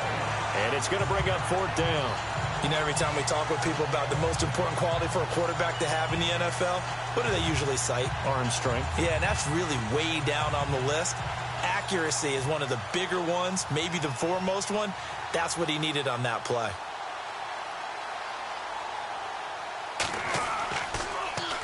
And this is away. It's a high kick, and he got all of it. And that one hits at the 7, but bounds into the end zone, and that'll be a touchback. And New York set to take the field. These guys had to punt their last possession, and that's become too familiar of a refrain. Too many of these drives just wound up going nowhere. Well, you know how in baseball, when the pitcher gets a base hit and he's on base, they bring his jacket out to him to keep him warm? A lot of times the punter goes to the sideline, puts on sweatpants or a wrap over his leg to keep it warm. He might need a massage from the trainer right now from all the work he's getting.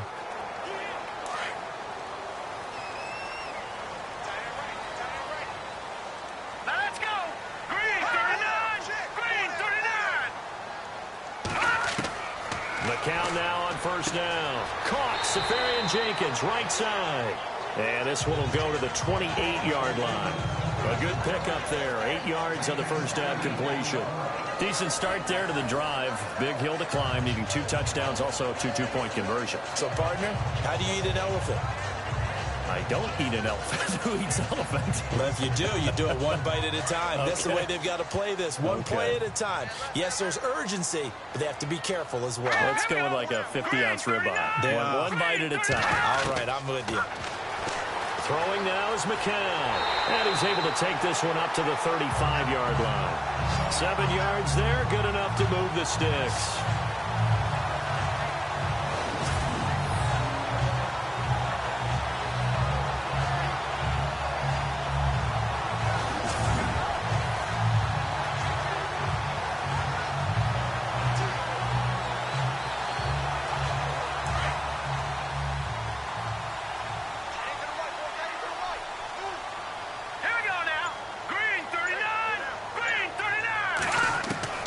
McCown now on 1st down.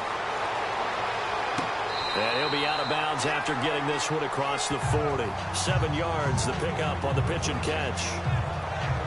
4th quarter, every drive so critical, and you figure may only get one more shot after this, so a touchdown's imperative on this drive. It is, but you also have to think to yourself in play calling, don't hold anything back. Don't save it for the 2nd touchdown. You got the 1st one for the 2nd one to even matter. So they complete the pass, and now they face a 2nd down.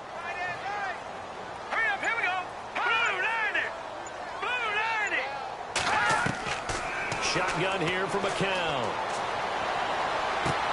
He's going to flip one out here to his running back. And 5 yards on the play there as the drive will continue. Looked like a pretty good, safe play right there. No, he's had trouble with the interceptions in this game there. Hits his guy out in the flat. And so many times we hear quarterbacks and offensive coordinators talk about in your progressions, you're either throwing the touchdown or you're throwing the check down. But earlier in the game, it was touchdown or interception. Now he got to the check down, a nice safe throw, and a good one. Here we go now. 3, Throwing on 1st is McCown. Shreds the tackle. Room here to run.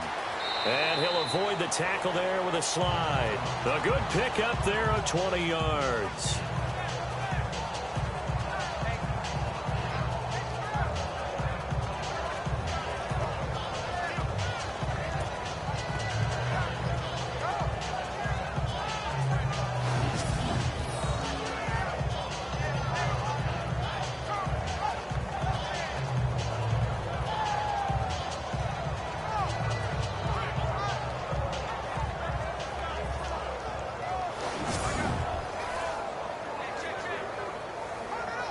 So after that big gain, let's see what else the offense has up its sleeve. Let's go. Green 39. Green 39. On 1st and 10, here's McCown. And an alley to run. Space to run past the 20. And taking it to the 15-yard line before he's brought down. 17 more yards on that one as they keep the drive rolling.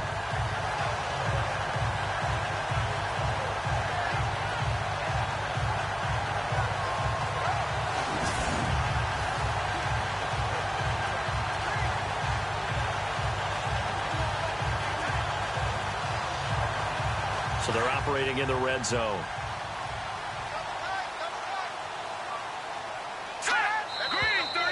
Now whistles come in before the snap. Looked like one of the Jets may have moved. Full start, offense.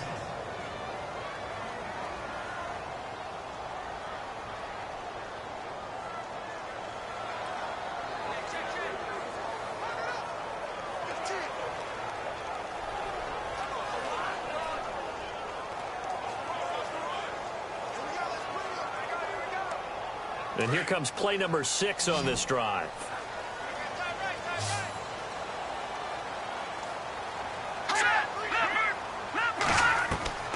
McCown. His throw caught right around the 6. And he'll be brought down this time at the 5-yard line. They get a good chunk of that penalty yardage back. A gain of 15. Second down. Defensively here, you've got the cushion, but back-to-back pretty big pass plays there. Bend but don't break, but are they bending too much? I think that they are. To me, it'd be like playing basketball, and you put up a token press. Make sure you get up there and make them eat up some time. Make it a little bit of resistance so they can't just run it right down your throat. On second down, Forte.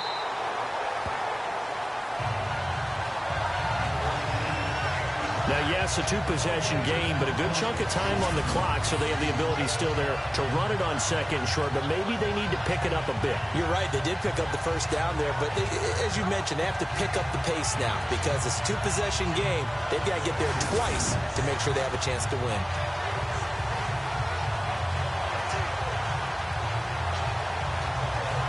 First and goal from the 5.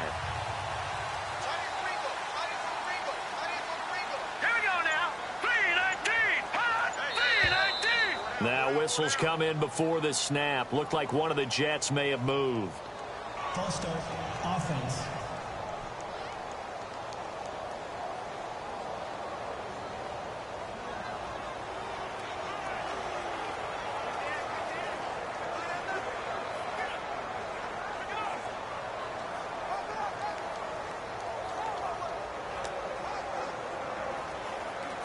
First and goal. Defense with their backs against the wall.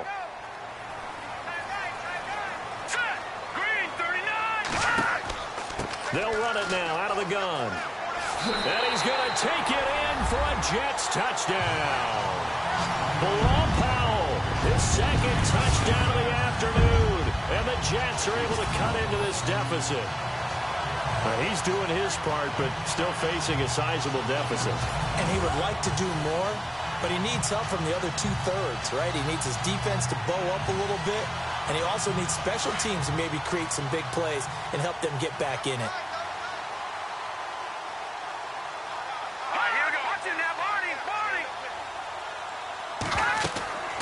They'll try and run it here. And not even back to the line of scrimmage this time as they're on him quickly once more. A very pivotal 2-point try that does not go their way. Now it's a big uphill battle for the rest of the fourth quarter.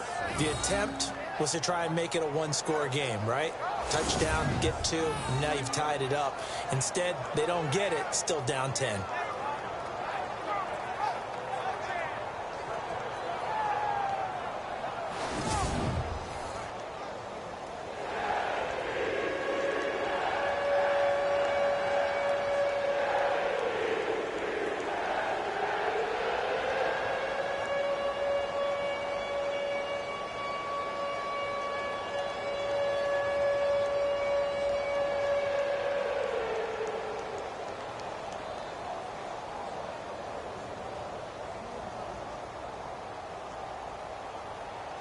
Catanzaro out now as he'll kick this one away.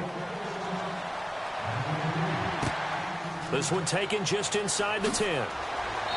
And he'll take this across the 25, a couple extra yards, up to the 27-yard line. Carolina getting set to take the field. They're out in front. Last time they had to punt it away. We'll see if they can add to their lead now. They don't want to go out and punt it away again. This team now wants to get a cushion, put people away. They want to run their offense and have it end up in the end zone.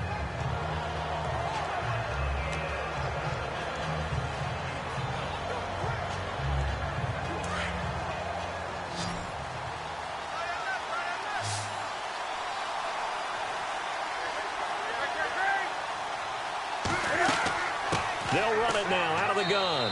And they will stop him after a fairly minimal pickup. Just a yard on the first down carry, so it's 2nd and 9. Well, Brandon, pace comes into play now because they've got the advantage. They've got the football, but they've got to be very careful about what speed they're going to play. You know, my music teacher back in New Paltz, Mrs. Bythema Bagley, used to say, don't go prestissimo when you really want to go largo.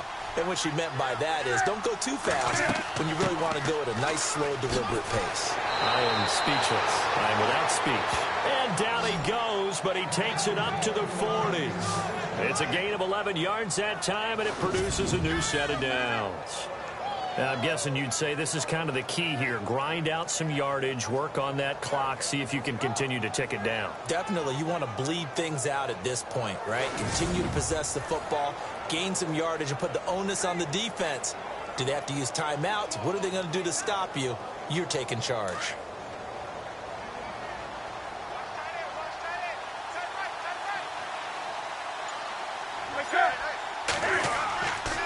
Another run for Stewart. He's been busy. He'll be stopped shy of the 45 despite a great move. A gain of 3, 2nd down.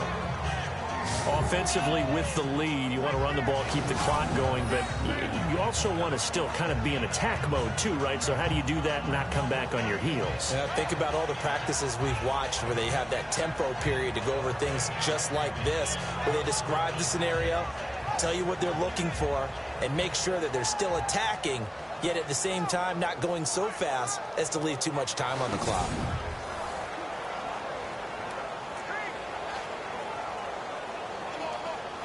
So the offense now dealing with a 2nd and 7.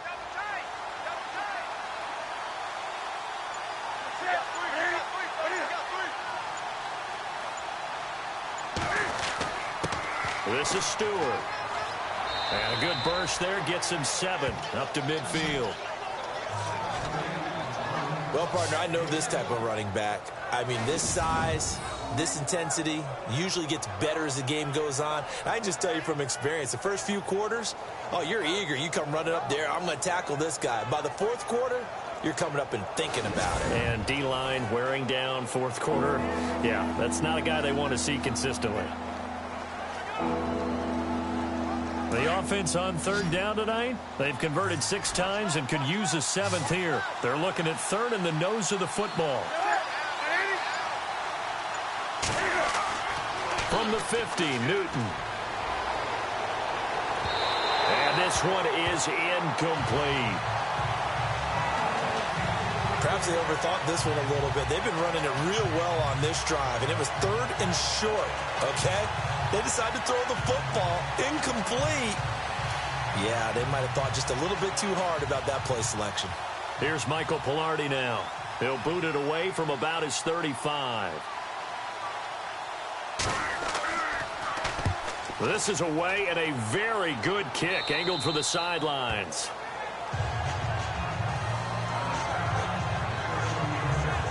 And New York set to take the field.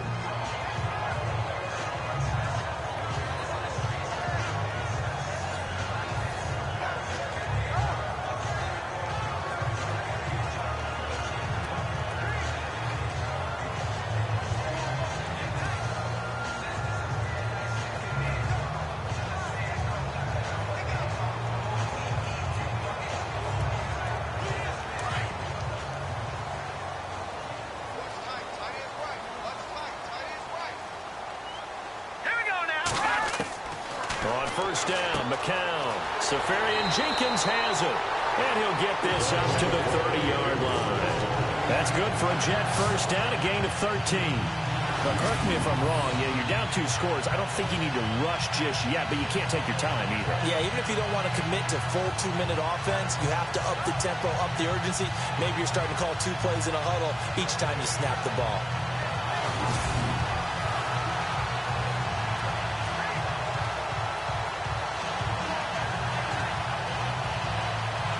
So here we go, 1st and 10 now.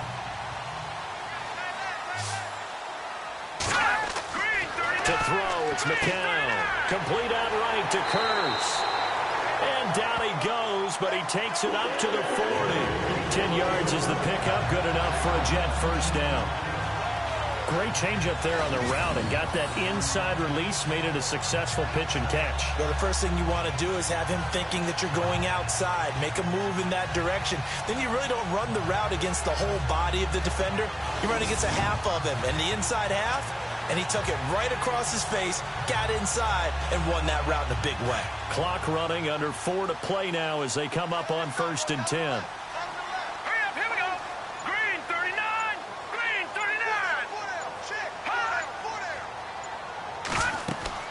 They go play action here on 1st down. The grab made by Curse over the middle.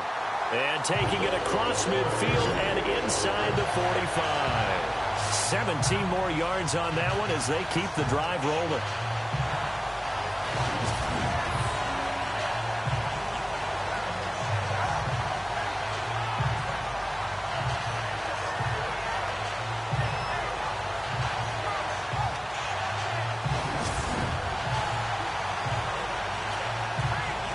Offense comes to the line now, 1st and 10.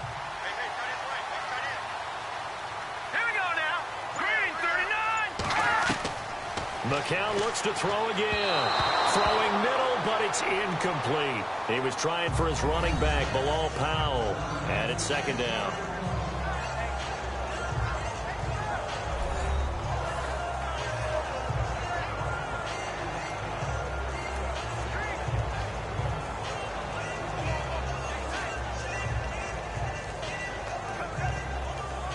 Second down now after the incompletion.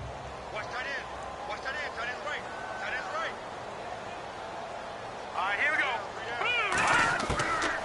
Again, they'll throw with McCown. That's caught right side by Anderson. And he's taken down, but not before reaching the 10-yard line. A very nice pickup of 33 yards. Now, that play will end up on the highlights, and you'll see it all over the place. But what you won't see, the offensive line that bought the extra time, that allowed for the big completion downfield, those guys made that play possible.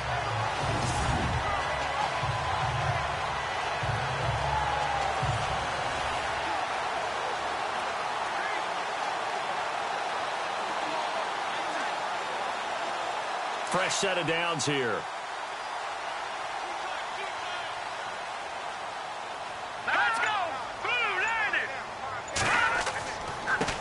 Now they try the right side here.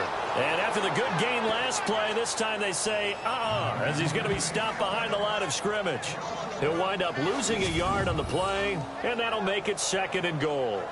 Oh, partner, that play brought back memories. Watching them string it out, letting the runner get all the way to the sideline area, but not letting him get out of bounds. They formed that picket fence and didn't allow him through. Not only that, got him for a loss as well here. And one of the reasons they lead in the 4th quarter, plays like that. Yeah, it took a little more time off the clock, making him do it that way, didn't it?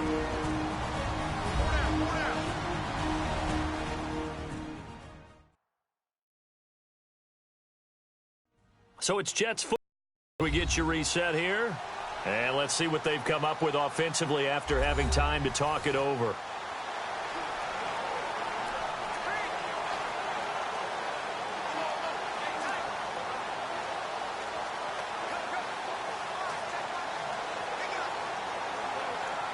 So now 11 yards to go for this offensive unit. It's 2nd down. All right, here we go.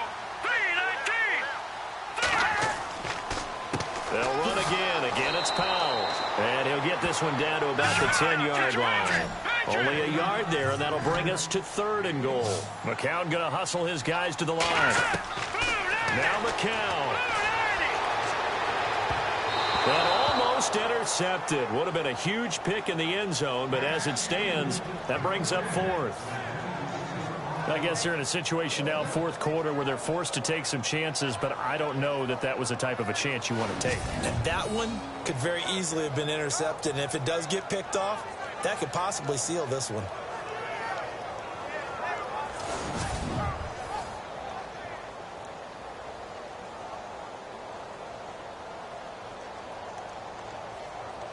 So on fourth down, out trots the kicker in a big spot here.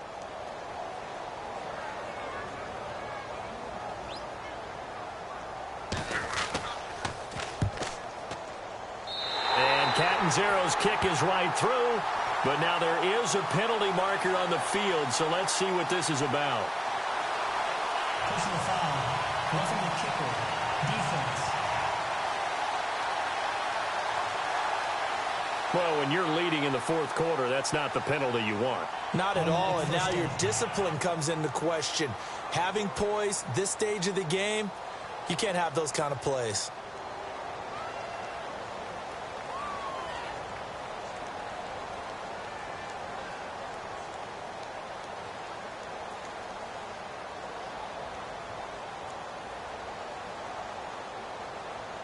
And here we go on first and goal. Let's go! Green 39! Green 39! To throw is McCown. Toward the pylon, caught. That'll bring up second and goal after the gain of 5. The clock still runs. We're at 90 seconds now.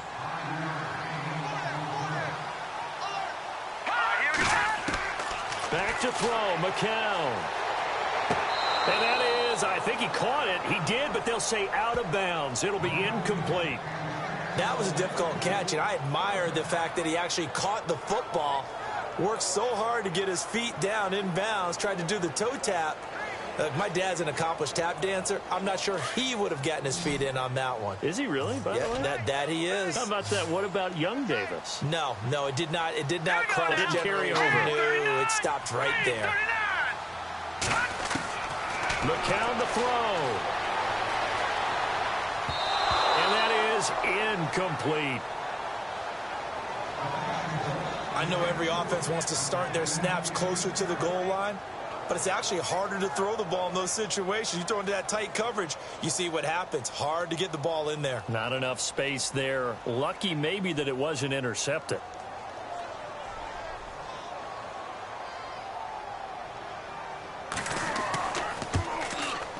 And Catanzaro's kick is right through, and this is back down to a 7-point game. So you knew one way or another that you needed 2 scores. They get the easy one out of the way. Now they'll need to get the ball back. So, Brandon, the question is, how do you accomplish that?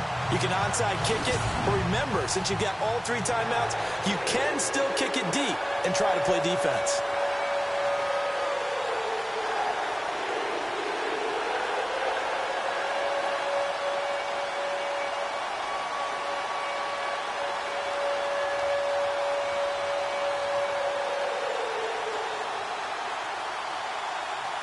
So the field goal got him back within 1 score, and now the focus lies on this onside kick. And it looks like the Panthers' hands team does its job. A tough one there. They certainly wanted that when they needed it, but they didn't absolutely have to get it. They still do have 3 timeouts. You're exactly right. They had to attempt it.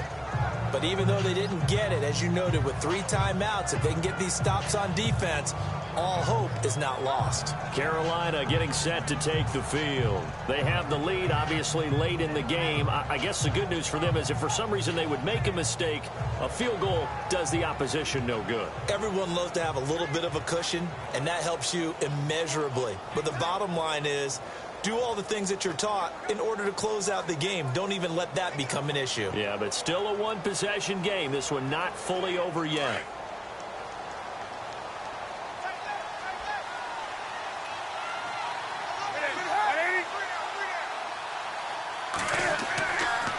Stewart.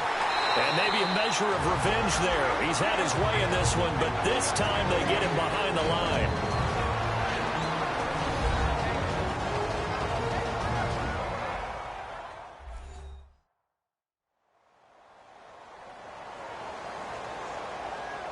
So a defensive timeout, chance to regather, regroup, and get set as we resume action.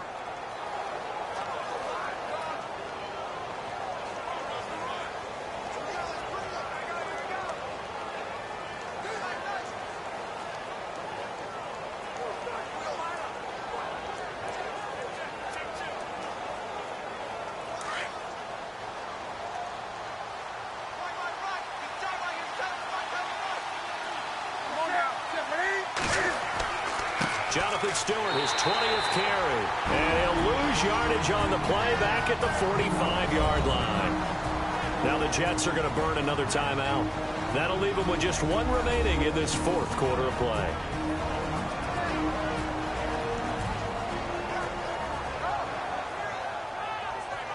All right, so the timeout over and all 11 men back out onto the field for the defense.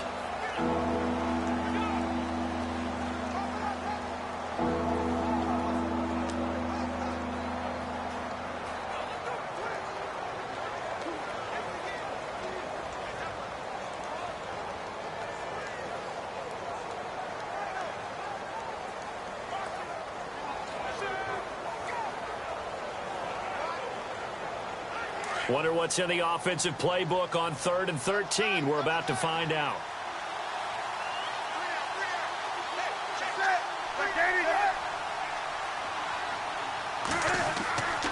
Newton going to hand it off to Mccaffrey. And the stop here will come at the 38-yard line. And play is stopped here. Timeout.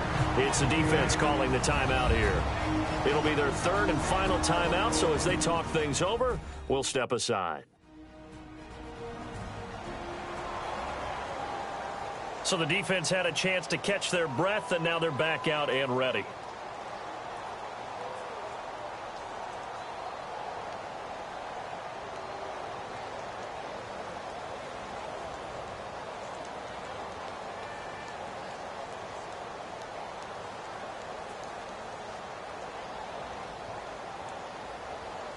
So on 4th down, out trots the kicker in a big spot here. This to make it a 2-score game. And this is going to wind up left. Well struck, but it's no good. And this score will stay right where it is. So an empty possession there. What do you think went wrong, Charles? Well, it looked like maybe the plant leg might have given way just a little. And when that happens, guys have a tendency to pull through the ball to compensate. And in doing so, sent this one off target. Now the Jets offense, they get ready to head back onto the field. They're down here in a 1-score game. But the time, it's a factor, but it's not a huge factor right now, is it? It's really not, because this amount of time gives them a chance to run their offense, to go through play sequences. And this is what they work on every week in practice, usually on a Friday. They go over this type of a situation, late game situation. What are we going to do when we have the opportunity? They've called these plays a bunch of times. Now's their chance to execute them. Well, they have the opportunity now. Here's the execution. Back to throw. Now a desperation throw deep downfield. And a flag comes in as that one falls incomplete. Well, let's see who this is on.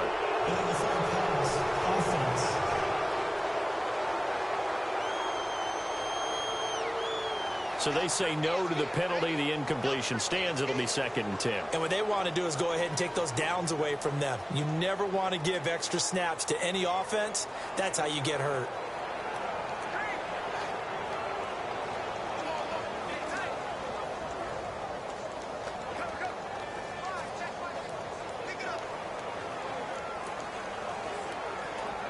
And on 2nd and 10 now.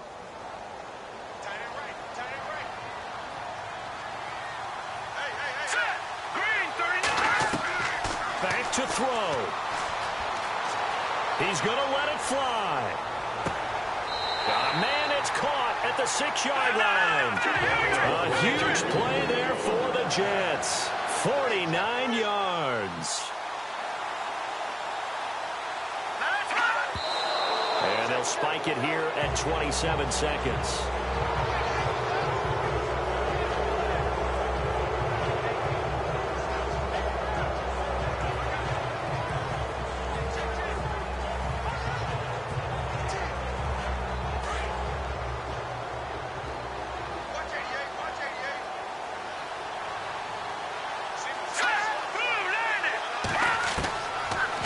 to throw. And it's caught. It's a touchdown. So they rally here in the final minute, and they're an extra point away from tying this game. So getting the big touchdown they needed late in the fourth. Now what do? You conservative and just tie it up? No, I think you put your practice into game situation. Go as fast as possible. You already have your play call ready to go. Go for two and decide it right now.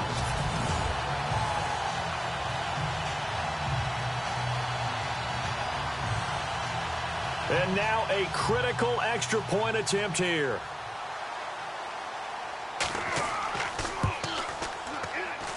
And no sweat. He puts it through, and we are tied here in the fourth. A drive there of just 4 plays, and it ends with a Jet touchdown.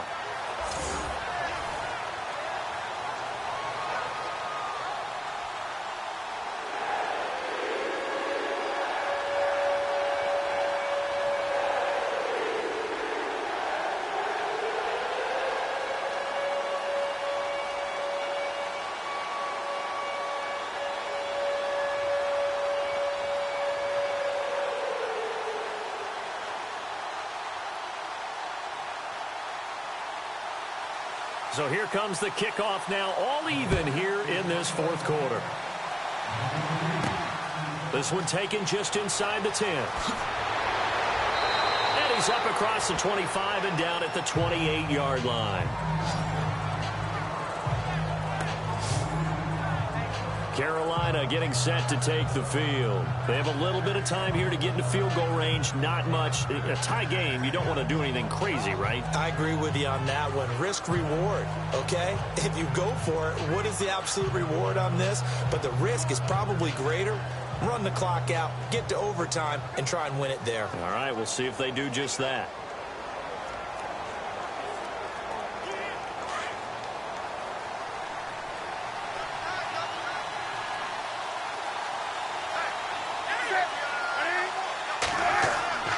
They'll start the drive with a run by Stewart. Not much room here as he only gets it to about the 30. Now before this second down play, we'll get whistles and a timeout as they stop it with 14 seconds to go in the game.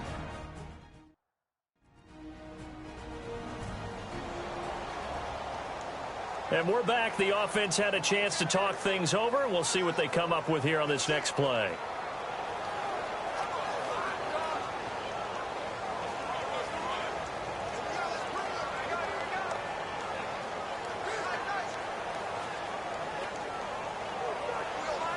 And after the play on the ground, that brings up second down here.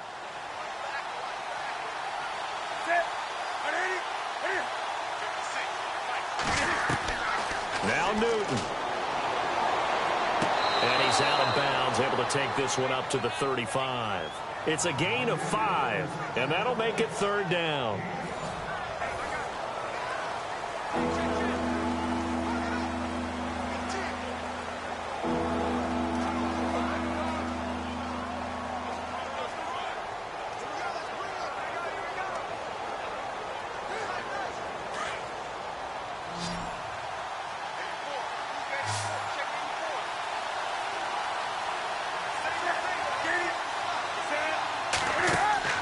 Now it's Newton.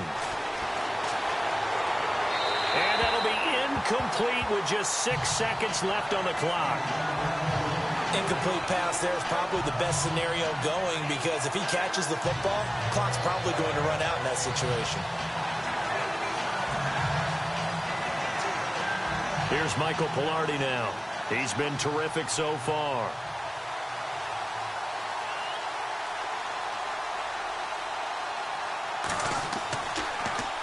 And he deserves a bronze leg as he gets this one away.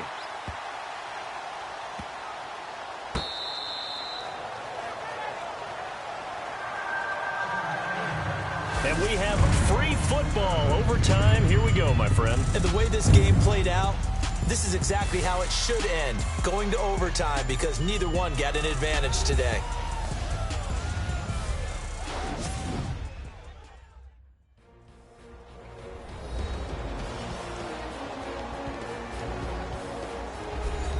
And here in overtime, If the team that receives the ball scores a touchdown, it's over. If they don't, we can still have some more football. That's exactly right. If they go down and kick a field goal, the other team gets a possession to either match it or score a touchdown to win the ball game.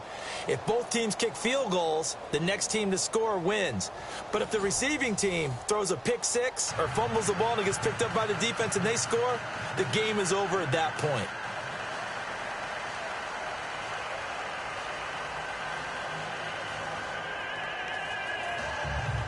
So a tie ball game here as the kick's away.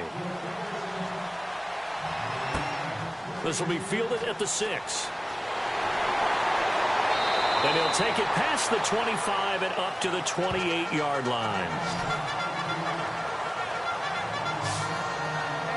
The Jets offense now works their way back onto the field. They control their own destiny here. They have the football in overtime. Obviously, a touchdown would win it.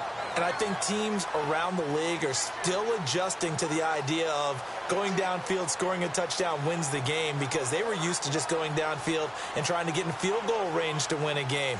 Still having to make that transition. Let's face it now, the ones who are doing it best know they need to go down, attack, put the ball in the end zone, and not leave it up to a field goal and give the other team a chance. Yeah, as we said, they control their own destiny now. McCown going to hand this one off to Powell. And he's not even going to get back to the line of scrimmage. It's a loss of a yard there, and now second down. That goes down as a loss against his rushing stats. But really, should he have to absorb that one? He had no chance on that play before they overwhelmed him. Pretty much on top of him before he could take his first step.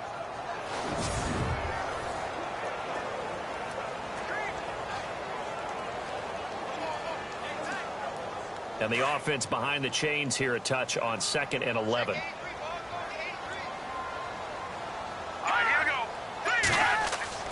First throw of overtime for McCown. That is incomplete.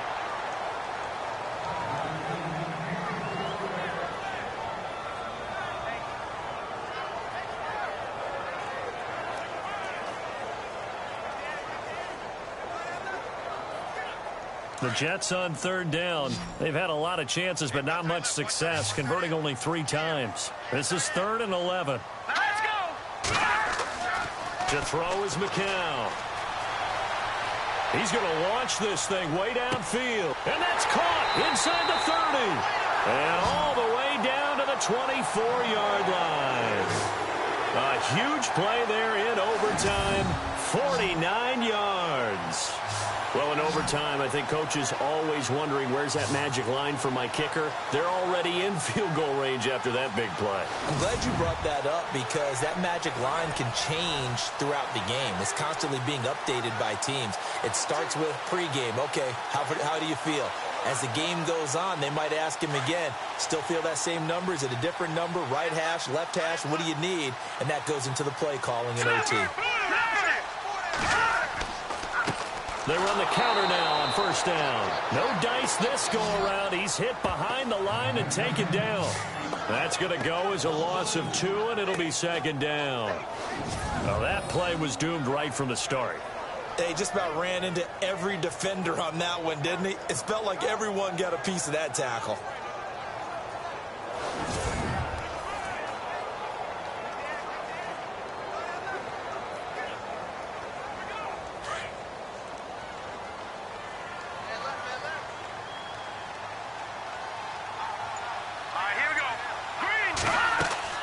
McCown throwing on 2nd. And a quick throw here, that's complete. And he'll get it down this time to the 17. And they'll get 9 there as that sets him up better for 3rd down. He's padding his already great numbers here in overtime. More importantly, though, moving his guys downfield. And I think that's exactly what's going through his head right now. Moving them downfield, putting them in a position to win the game. The stats, that's for the fantasy guys. I know they're enjoying that show. So a big play in this opening drive of overtime. Now looking at a 3rd and 3. Faking the give to Powell. Now McCown. And that is incomplete. But that was certainly an aggressive call and an aggressive play. Instead of just going for the 1st down, took the shot in the end zone, went for the touchdown. And on 3rd down, they said, forget about the sticks. We want 6. So here we go. Maybe the biggest kick of the game forthcoming. This to at least get them a lead here in overtime.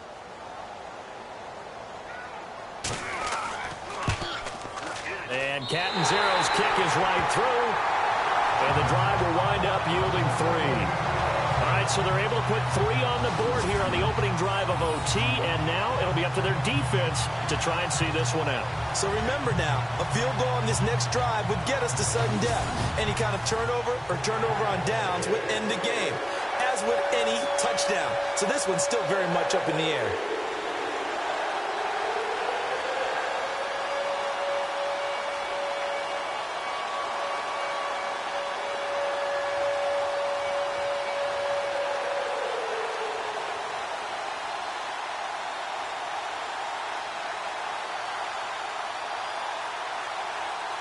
Now after the made field goal, Catanzaro to boot this one away on the kickoff. That's fielded in the end zone. And no run back here. This will be a touchback, and it comes out to the 25-yard line.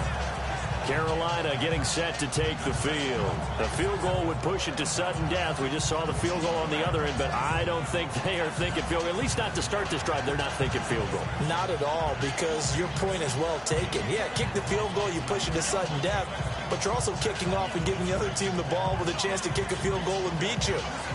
Get the touchdown, finish the game off. That has to be the mindset.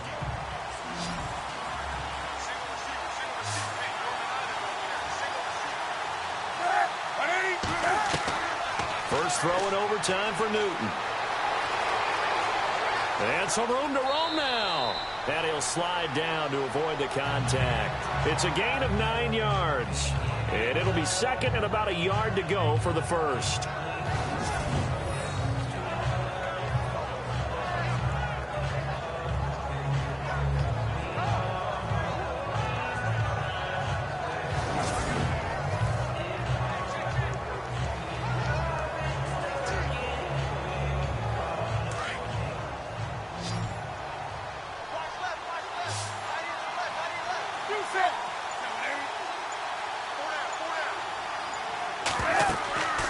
Second down, they run with Stewart. 2 yards on the pickup there, but it's enough to give them a new set of downs.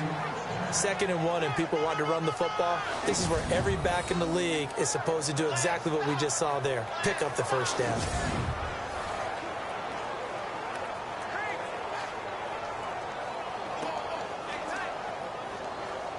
And a new set of downs here after picking up the first on the ground.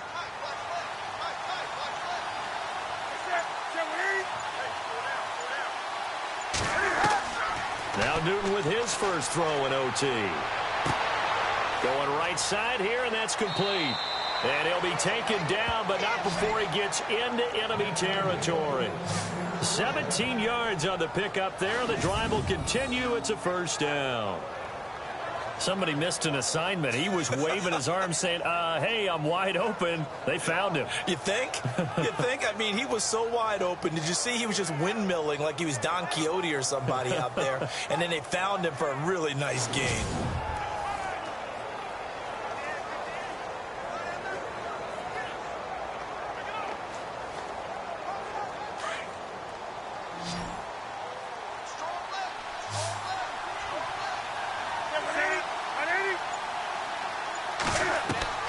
On 1st and 10, Newton.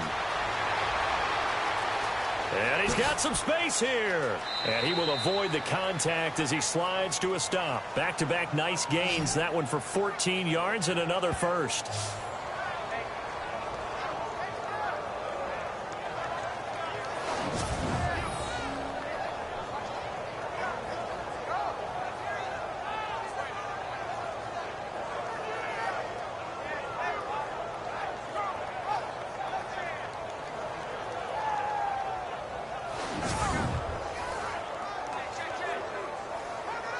The offense lining up 1st and 10.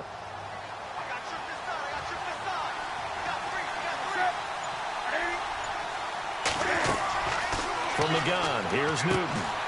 Out to the flat, that's complete to his running back. And brought down, but not before they're inside the 25. 11 more on that one, and another first down.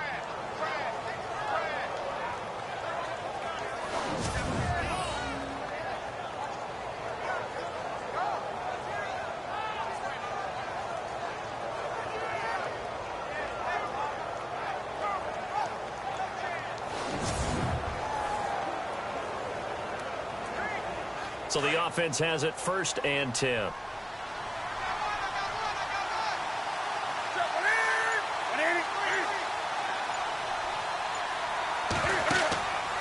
a play fake here on 1st down. He couldn't quite hold it. Got hit. Ball pops out. Incomplete. You get a tight end like this, and you know he's used to dishing out punishment, but here, he's one that has to absorb the contact, and as a result, unable to hold on to the football. And here comes play number 6 on this drive.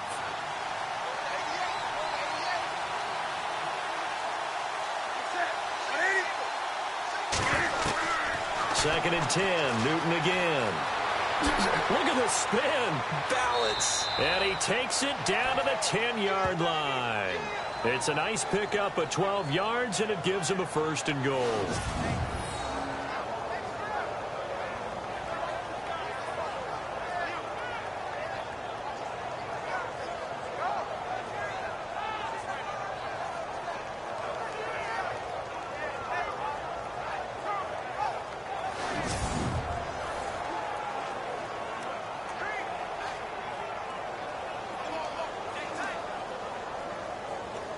First down and goal. The offense knocking on the door. So the offense a little antsy. The flag comes out. And a 5-yard penalty. False start, offense.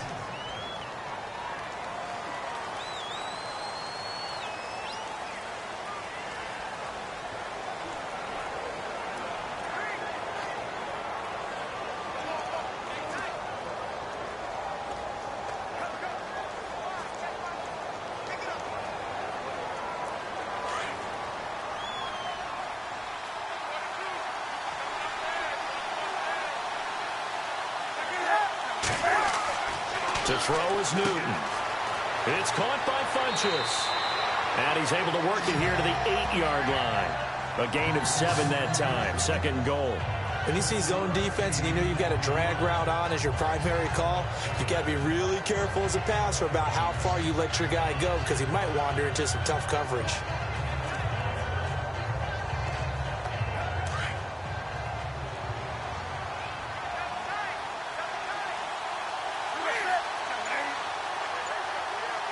And now it's 2nd and goal. They'll run it now out of the gun. Trying to find a lane, but instead he'll get back to the line of scrimmage. And no more.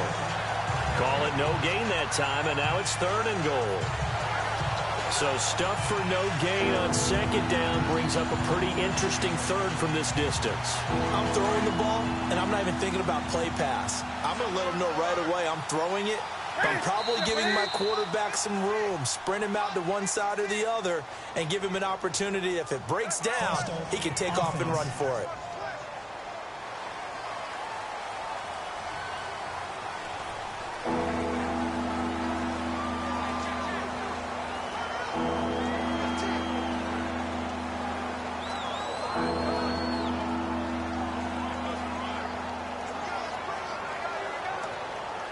Yeah, looks like they might be expecting a pass, an extra DB in on 3rd and goal. And that's how the game has changed. Now we think pass first, even in goal line situations.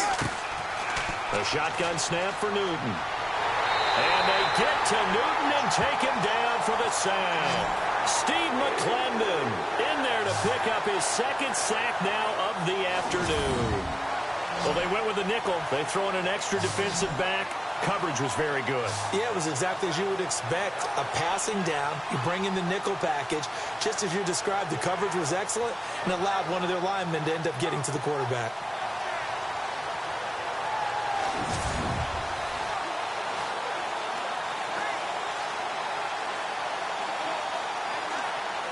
So on 4th down, out trots the kicker in a big spot here. Now the Jets are going to burn another timeout. They'll be down to just 1 remaining as we step aside here in overtime. And now following that timeout, the defense back out onto the field.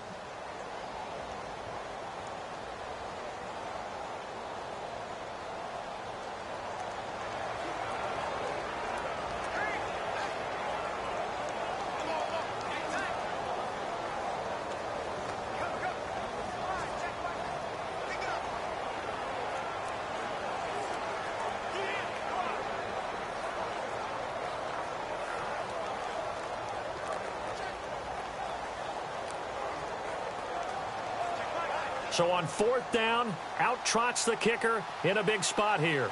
This to keep the game alive. And Godot's kick is right through. And we are tied once again here in the overtime session. Well, this one certainly has not lacked for intrigue. What do you say we keep on playing, partner? Well, it's okay by me, Brandon. That is yet another pressure field goal right there. Each guy's made one here in this overtime. And from here on out, it'll be the next score that wins.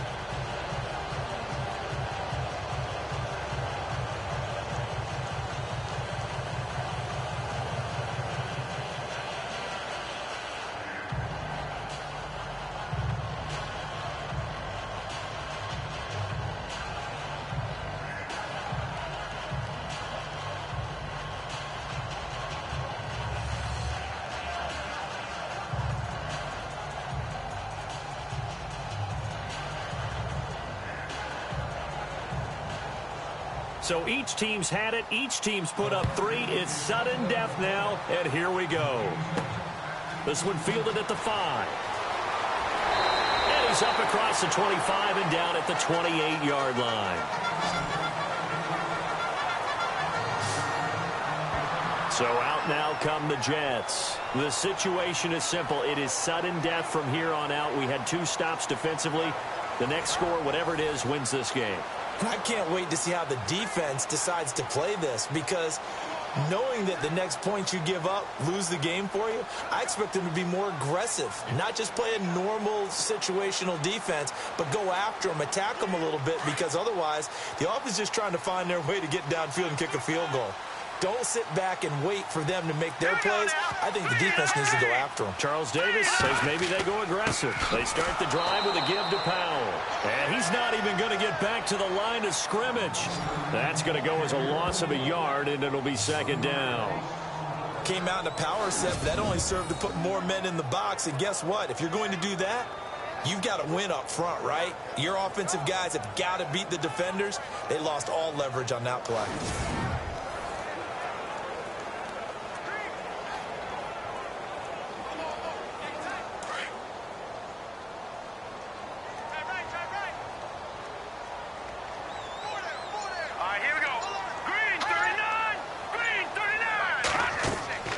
They go again with Powell. And some room to work. So they get half of what they needed. It'll be 3rd and 6 upcoming. But you've got to give kudos to your offensive line and the guy carrying the ball, because they were in a 2nd and long situation. It seemed pretty dire, but they brought it back to 3rd and manageable with that run. And the Panthers bring in their nickel set as they try to defend here on 3rd down. 5 defensive backs.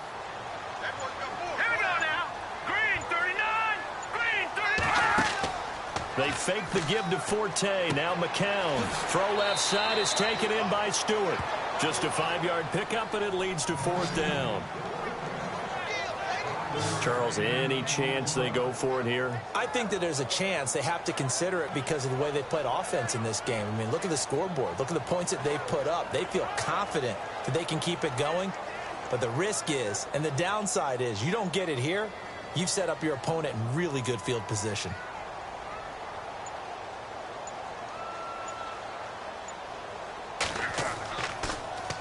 He steps into this one, and this is a rocket. And a little too much mustard on that one. It hits a couple yards into the end zone. A missed opportunity there maybe to pin him back. Carolina getting set to take the field. And they had a long drive last time, but they had to settle for a field goal. And I'm sure that's how it felt to them, settling. They probably should have gotten in the end zone. Yeah, not out-and-out joy, right? Because that's what you get when you put the ball in the end zone.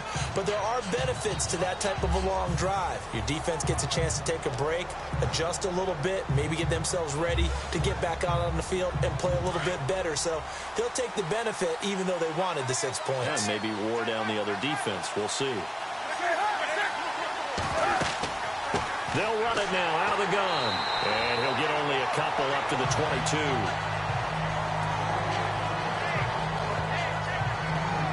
Yeah, that wasn't a big run, just a short one there. But guess what? Sometimes you treat it like boxing. You throw that jab out there, and you throw it again, you throw it again, then you come with a big punch later. Maybe they're just trying to set them up.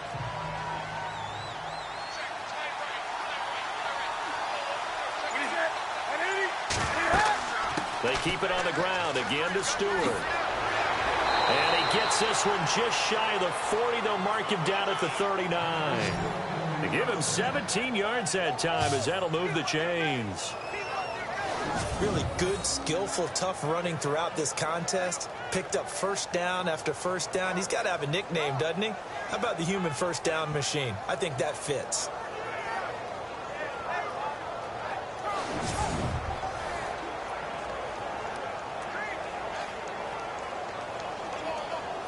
So the run moves the chains, and here we go on first down.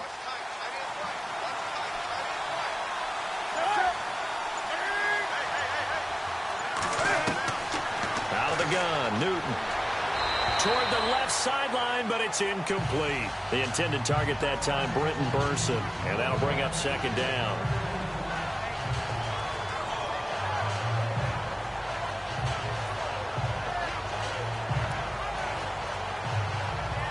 Unable to connect on the first down pass play. Now it's second down.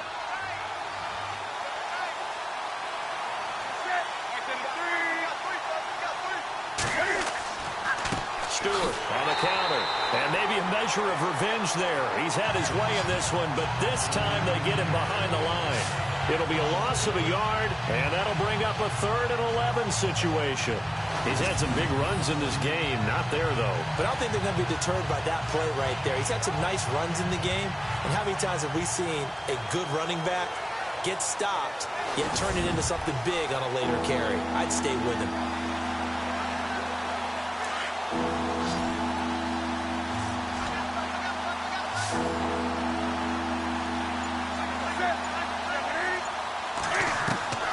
Throwing on 3rd down, Newton.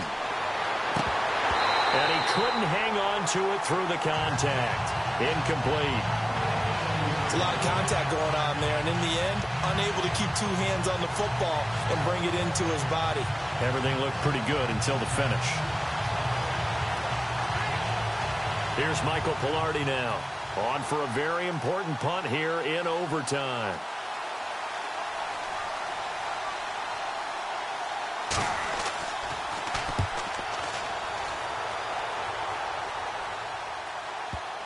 And this will pin him back deep. That's going to kick out of bounds right at about the 7-yard line.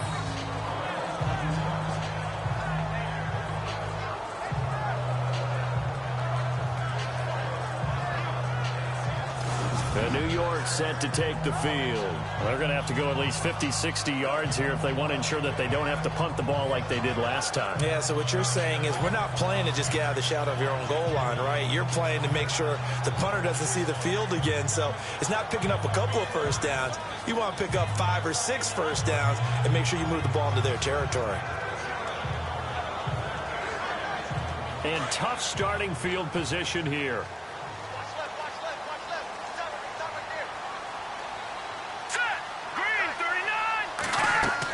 They start this with a run for Powell. And he will take this up to about the 8-yard line. Just a yard on the pickup there, and it'll bring up a 2nd and 9.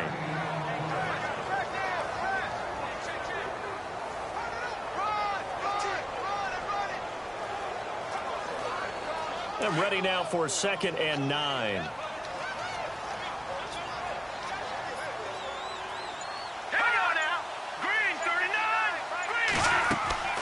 They'll run it now out of the gun. And hit behind the line. He lost the football. It's loose. And he brings it back to the house. It's a touchdown. And in a crazy inning, a defensive score wins it. Still catching our breaths from that electric finish. You get into overtime, that's one thing. It was a great 4 quarters.